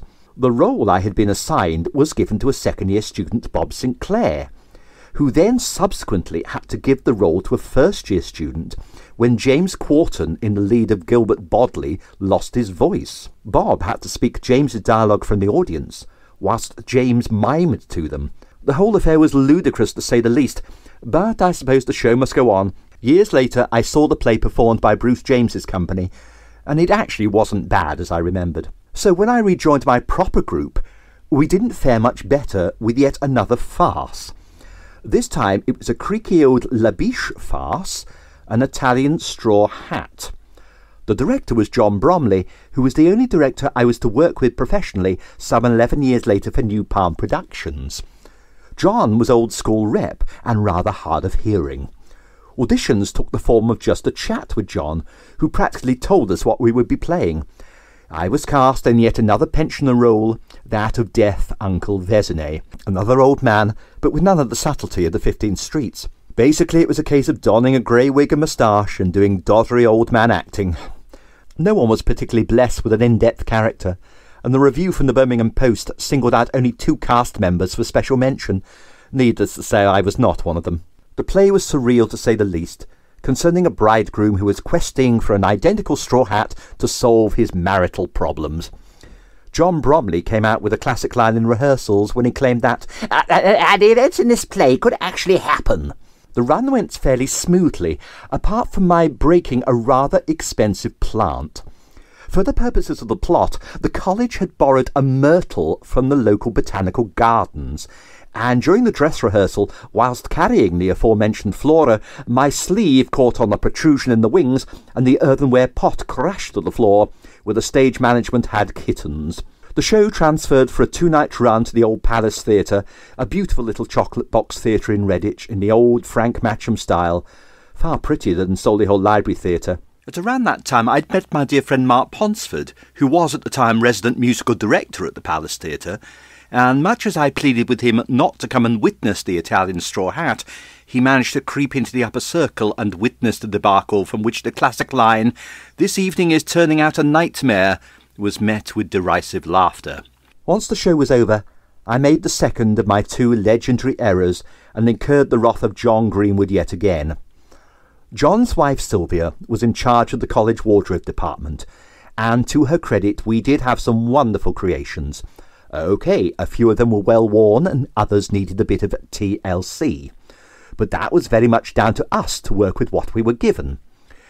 I wasn't present at Patsy's critique of Italian Straw Hat, where she apparently made the monumental critique of fellow student Matthew Carter, "Wear some pants with a better fit, dear." I sent a note via another student daring to criticise some of the costumes in our last show, and the next thing we knew we were all up in front of John, Sylvia and the wardrobe assistants in the living room, Patsy's inner sanctum.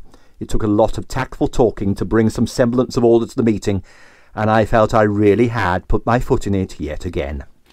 Towards the end of that autumn term, we discovered our spring term productions would be Absolute Hell by Rodney Ackland and the musical Blondel by Stephen Oliver, of which I had high hopes. Absolute Hell was to be directed by Claire Owen, whose Caucasian chalk circle we'd endured earlier in 1991. The play is actually a little gem and perfect for drama school because of the myriad of eccentric characters that inhabit Levion Rose, a seedy drinking club in which the play is set. Claire's method of audition was to ask us individually which part we would wish to play. Naturally, we all wanted to play leads, instead of realising the possibilities in the many characterisations we could have achieved. The only other part I considered myself suitable for was that played by Charles Gray in the television production of an ageing film director. Sadly, Claire had turned that into a female character to give an extra bit of casting for the girls. As a result, I was given the rather dull role of Douglas Eden. But at around the same time, whilst working at the Alexander Theatre, I was approached by the technical manager to ask if I would undertake dressing work on the UK tour of The Sound of Music that was in residence for the Christmas period. I jumped at the chance, never having worked backstage on a professional production before, but the issue arose that it overran the performances of Absolute Hell. In retrospect, I should have put the college show first. After all, that was my priority. But I was getting disillusioned with the roles I was being given, instead of trying to make the best of them. So, after approaching Miss Yardley on the pretext of needing the funds from the Christmas work, I was politely excused Absolute Hell. Yet when I came to see it, I realised what a fine show it was, and one of the best from that term. I did, however, have a joyous time dressing on The Sound of Music, and it was to be an invaluable experience for the years ahead whenever I had a quick change to do.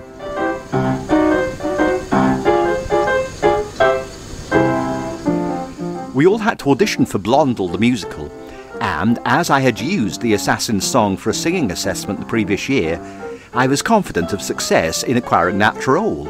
Indeed, I even sang the same song at the auditions as a hint, but to no avail. And when the cast list went up on the Studio One notice board, I'd been cast as the Duke of Austria in the second act.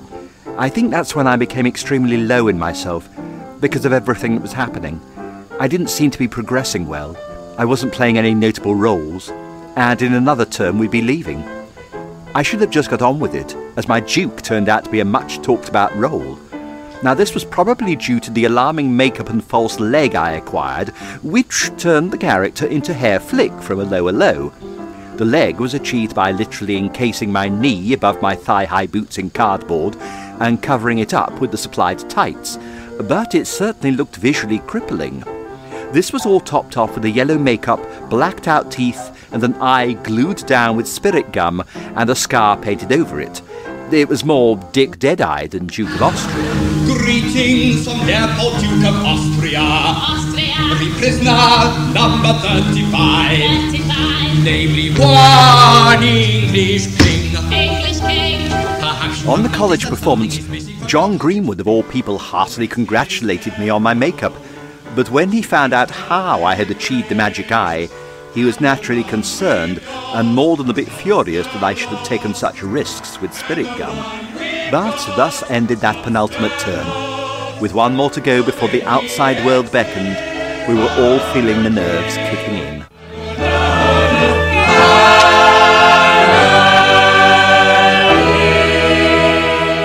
And so onto our final term and the culmination of 3 years, training, hopes, dreams and aspirations.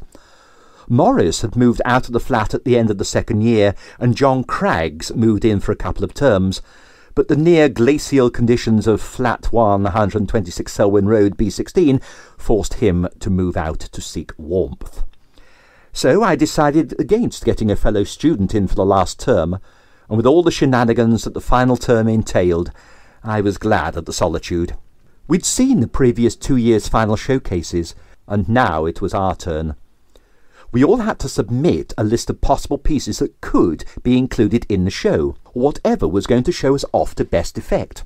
Morris and I were keen to have a scene from the play Bent included, even though we knew we couldn't use the famous scene where the 2 inmates at the Dachau camp managed to make mental love standing at rest on opposite sides of the stage, a very powerful scene indeed, but not suitable out of context. I was anxious to have the rehearsal scene from Our Country's Good included. I'd been asked by Val Elliott, our illustrious dance teacher, to learn and perform Popular Song from Facade, whilst 2 girls moved around me. So I duly learnt the complicated patter piece and gave it all I could. Unfortunately, on the principal's run, the tape deck used for a previous dance routine had been left unadjusted from a slightly faster tempo.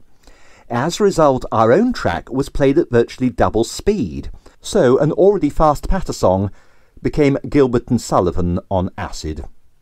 Favourite scenes were whittled down until a final working list was announced. Some people ended up with new pieces to learn, others had scenes slotted in, but I suppose everyone ended up with around 2 scenes that showed them off to their best in some shape or form. Morris and I got the scene from Bent past, and I ended up with a scene from a play called Claw, which I really can't remember about, let alone the actual play it came from. Brian Shelton was the overall director, and his comment, "I can't guarantee fairness and the balance of the show," was ominous. We also had to face the unprepossessing confines of Small Piece Studio to perform the Birmingham preview performances. Opening and closing numbers were added, as well as solos for 3 selected students. It seemed to be a regular thing that the male solo was changed at the last minute by Brian for the heck of it, and the reflective ballad from The Baker's Wife was duly replaced for no apparent reason by the strident title song from Man of La Mancha. Morris was ill for a few days of rehearsals, and thus we never got a chance to bed our piece in. Brian even refused to let us run it before the first performance. But eventually we opened the previews and the show bedded in. Bent was moved to the first scene after the opening number, which in a way was a blessing to get the attention early on in the show. The closing number of the showcase was Merrily We Roll Along, medleyed with Our Time and a number from Starting Here, Starting Now. The timing into this finale before we entered was 5 beats, rest, 5 beats, rest, and onto the number.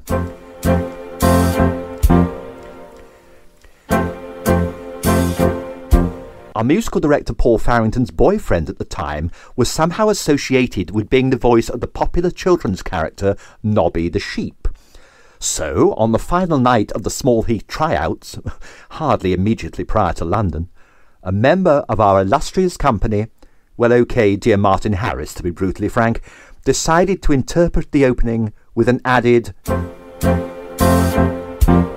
"bah" at the second rest. Now, on one hand, highly unprofessional, but on the other, bloody funny. Unfortunately, the vast majority of the cast were reduced to mirth as the number progressed. I found it amusing at the time, but was unaware of the helpless mirth around me. It wasn't long before we were informed of this indiscretion in no uncertain terms by Patsy, John, Paul and Brian, informing us of our unprofessionalism. There then ensued a McCarthy witch hunt until the glorious culprit owned up. But in the meantime, various allegations had been bandied about, threatening to destroy the harmony of our West End transfer.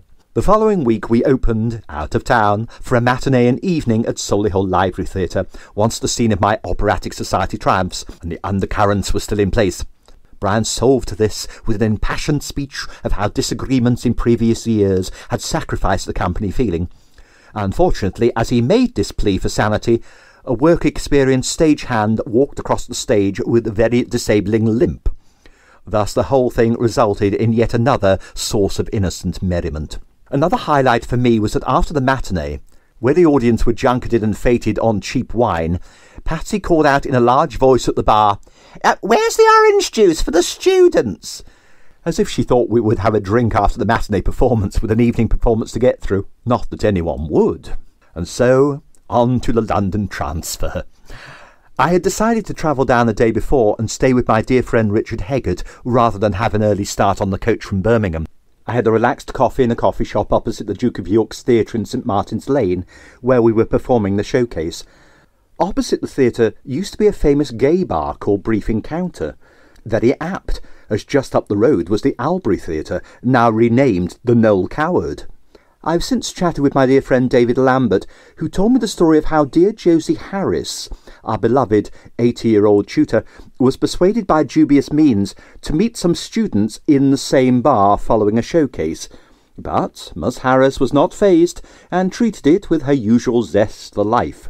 Luckily, the Duke of York's was occupied by a small cast of Death and the Maiden, so we were given the use of 2 dressing rooms on the top floor. And yes, it was nerve-wracking. Everyone was nervous, and with good cause.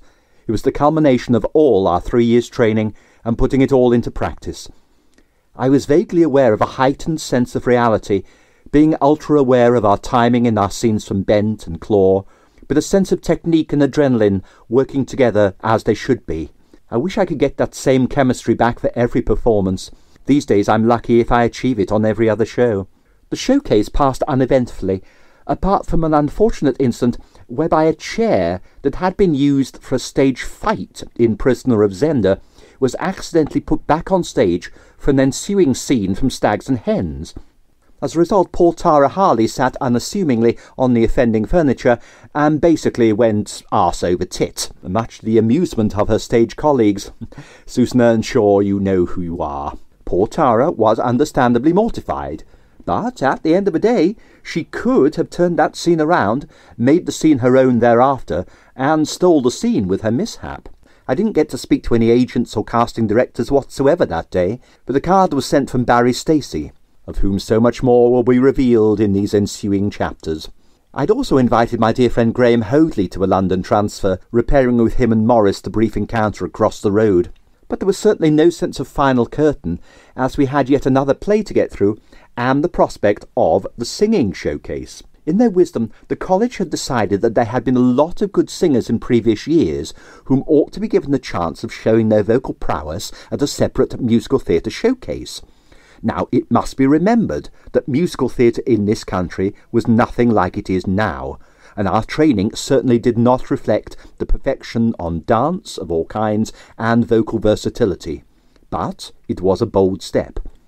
So we embarked on our final play, J.B. Priestley's Time in the Conways. I had seen an amazing version which reopened the Alexandra Theatre in Birmingham with Joan Plowright, and as many of the Olivier family who could be coaxed into a somewhat nepotistic cast. I should really have been cast in the character role of Ernest Beavers, but fate decreed that I should be Alan, the shell-shocked, stammering elder son. But this proved to be a wonderful chance to play a larger role than I'd hitherto graced the Apex stage with. It's one of those roles that one really needs to make a bit of effort just to make a sort of timeline for the character, as Alan is one of those characters who just drifts along and things happen around him. But he ultimately turns out to be the strongest member of the Conway family. We were put in the hands of guest director Peter Dews, who'd already reduced a previous year's promising graduate to a nervous breakdown. Dear David Holt had been cast as God on the fall and redemption of man, and Peter Dews had caused him to go into meltdown during rehearsals. Peter Dews was about as old school as you could have got, but without any of the charm of John Greenwood, Brian, or John Bromley. His direction consisted of spelling out the syllables in a line. For instance, "Then I, wanted you, to call on me," as a pattern for his analysis of a line. We were partly double cast in the show, until at least half of those members of the cast dropped out, so we were left with only one doubling, that of Ernest Beavers, shared between Sean McElroy and Quill Roberts. Quill had just been cast in a production of Hiawatha at Wolverhampton Grand Theatre immediately after he was to graduate, so his ponytail was sacrosanct, whereas the rest of us were told in no uncertain terms by Peter Dews to "get your hair cut." Likewise, when we were in rehearsals, we were in the old gymnasium space of the Chapman Centre in John Bright Street, when Peter spied a technician watching rehearsals from the gallery above. The dialogue ran as follows. Peter, to the observer: "Are you in this show?" Observer: "No." Peter: "Well, fuck off then." And that was pretty much the way rehearsals went on. Peter had his head in the script and never watched what we were doing, so any bits of business or move we applied went unnoticed.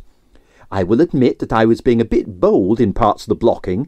Helping myself to an onstage drink was not in Alan's character, and exiting before the appointed point in the script just because it felt right. But this was probably not in Priestley's remit.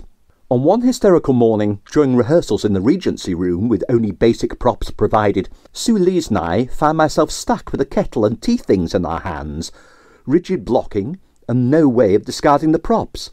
And as Peter Dews was so engrossed in his script, I literally exited with the kettle in order to ascertain the well-being of another character upstairs for no apparent reason. If only Peter could have seen the hilarity on the rehearsal floor, he would have hit the roof. But as we were to learn, he was saving that for the technical rehearsal. Time in the Conways and the role of Alan were the only play I subsequently repeated in rep 3 years later for Bruce James, and it didn't get much better even with hindsight. The ageing process from 1918 to 1939 was taken to the extreme, with white hair, talcum powder, Lacon grey, and the odd charity shop wig. Jackie, who played Mrs. Conway, our mother, looked younger than all of us, even without the Act 2 edition of an age-concerned wig, and she made no attempt to remotely look our senior. Peter Dews was a demon to us all, and took any opportunity in exposing our lack of experience. When Jackie, as Mrs. Conway, had to pour out tea and serve tea, Peter Dews exploded with, "Don't you drink tea in your house?" To which Jackie's plaintive cry of, "No, we've only got mugs," was greeted with stifled laughter by a few of us. In fact, it seems every time I do this Priestley classic, there are the same problems. On both occasions, the set didn't afford a practical window to climb out of in Act 3, and a hasty bit of carpentry had to be carried out. Similar too was the off-stage sound effects of Mrs. Conway's singing. At college, this was pre-recorded, and Jackie did a passable job of Du Nussbaum and the Brahms Lullaby. But on tour with Bruce James, I stupidly tried to record our own Mrs. Conway, Jessica Barnes, singing these fairly taxing pieces when she had already confessed to being a non-singer. We more or less got through the rehearsal process, but the technical and dress rehearsals proved fraught, and the performances on the point of hysteria. As Peter finally had to watch what he had missed in rehearsals without his head stuck in the book, most of us were berated in some shape or another. For myself, the decision to pour myself a drink during the lengthy Act 2 diatribe may have seemed a good idea in rehearsals, until Peter firmly asked if I'd heard of the temperance laws and "I'm not having you taking huge glugs of whiskey on the window seat," followed by "and stop sulking," when I shot him that look. But worse was to come, with Jackie being at the brunt of most of Peter's notes. She eventually rose in great hauteur and ran out in tears to have a private audience with Miss Yardley and John Greenwood. In later years it reminded me of the actress in Perchance to Dream, whom Alexander Bridge tore into. Sue Lees and I tactfully had to persuade the cast to carry on when Jackie announced that "we don't have to do this." Well, actually you do, woman, if you want to make a career of all this. Suzanne Gordon was left to explain to Peter Jews, "Well, I think you've upset her." We finally got to opening night and the show played reasonably well, apart from the somewhat jaded look we all had in Act 3, when the cast hadn't quite washed the grey out of their hair to return to 1918 unscathed from the short interval. But the final fiasco came on the Friday night, when the reel-to-reel tape deck playing Mrs. Conway's closing lullaby stuck and played at less than 33 RPM.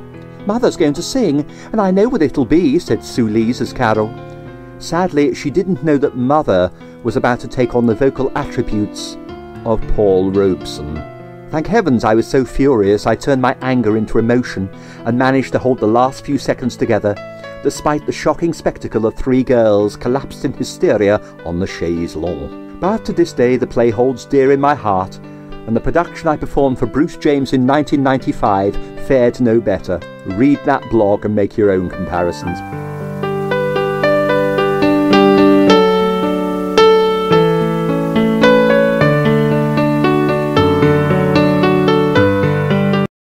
Part 6. The final singing showcase and farewell.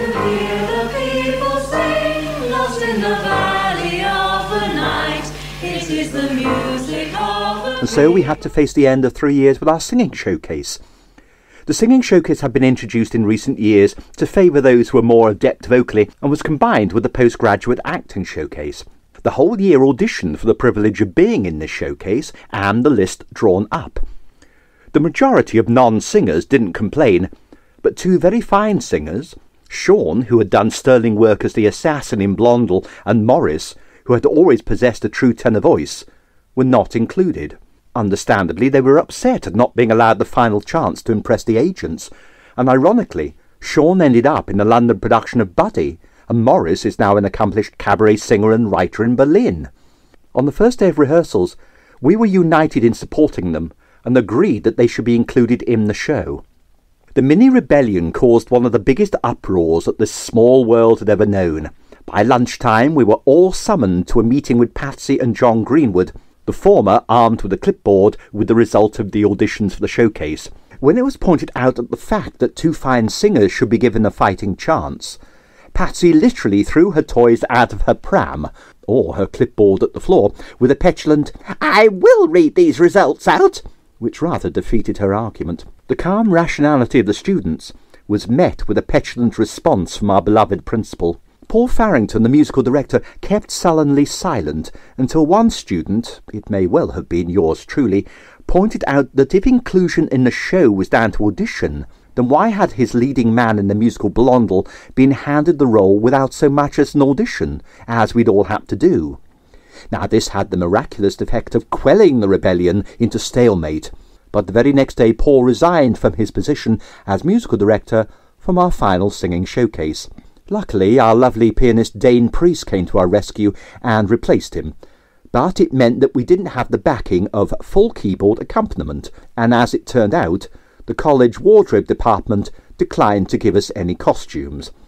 They did relent and give us obligatory rags for the Les Miserables finale, but thus was the atmosphere in which we rehearsed for our last ever show, in front of potential agents and casting directors at the Duke of York's Theatre, abandoned by musical director and wardrobe department.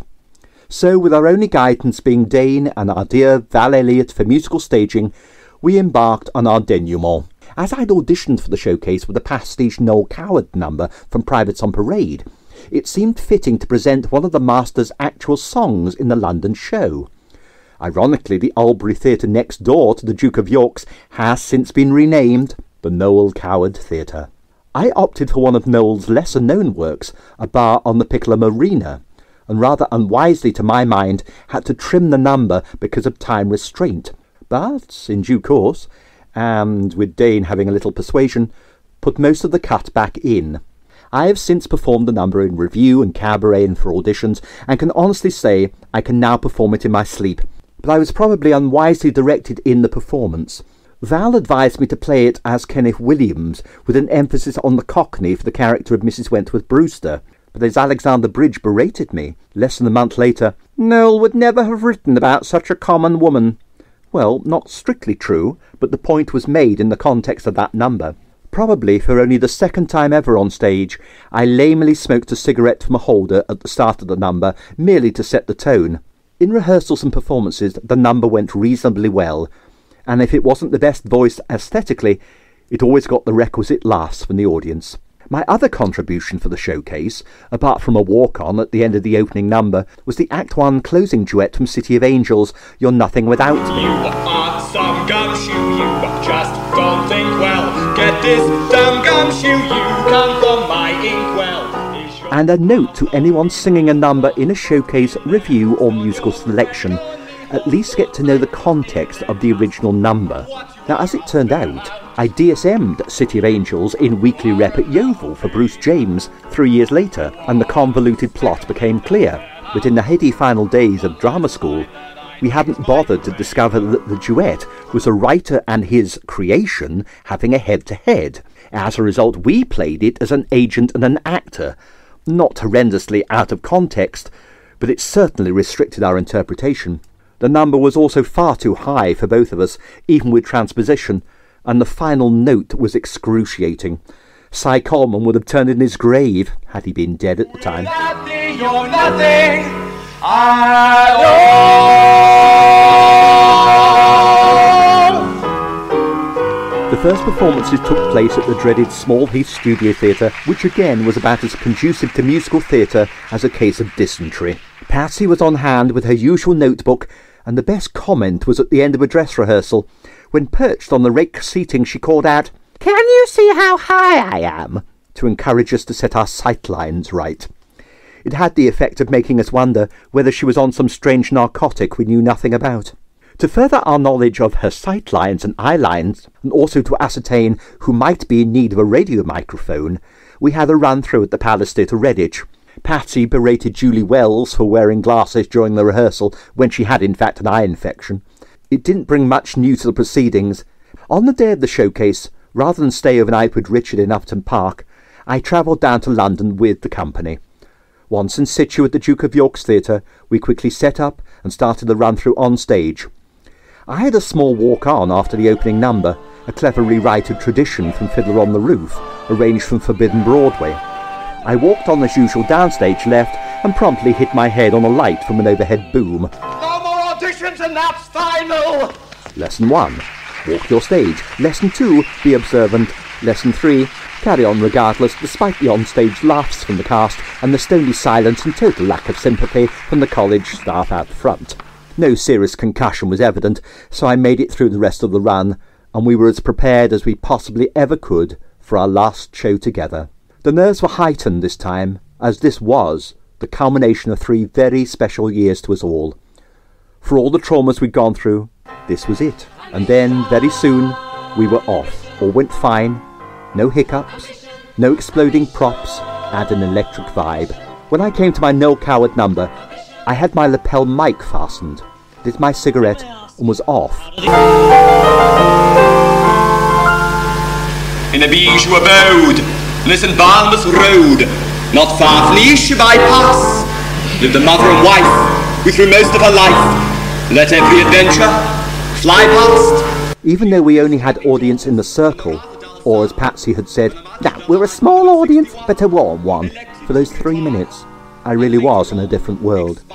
Connecting with the audience, I heard the laughs, practicing 3 years of technique, experience, vocal training, overcoming speech impediments, leaving home, heartaches, upsets, But at the end of the day, this is what I wanted to do. For those 3 minutes, I felt in control, at one with myself, and confident that I was giving of my best. And then, in the middle of a funeral wake, with a mouthful of excellent Madeira cake, his widow cried, "That's done, my life's at last begun."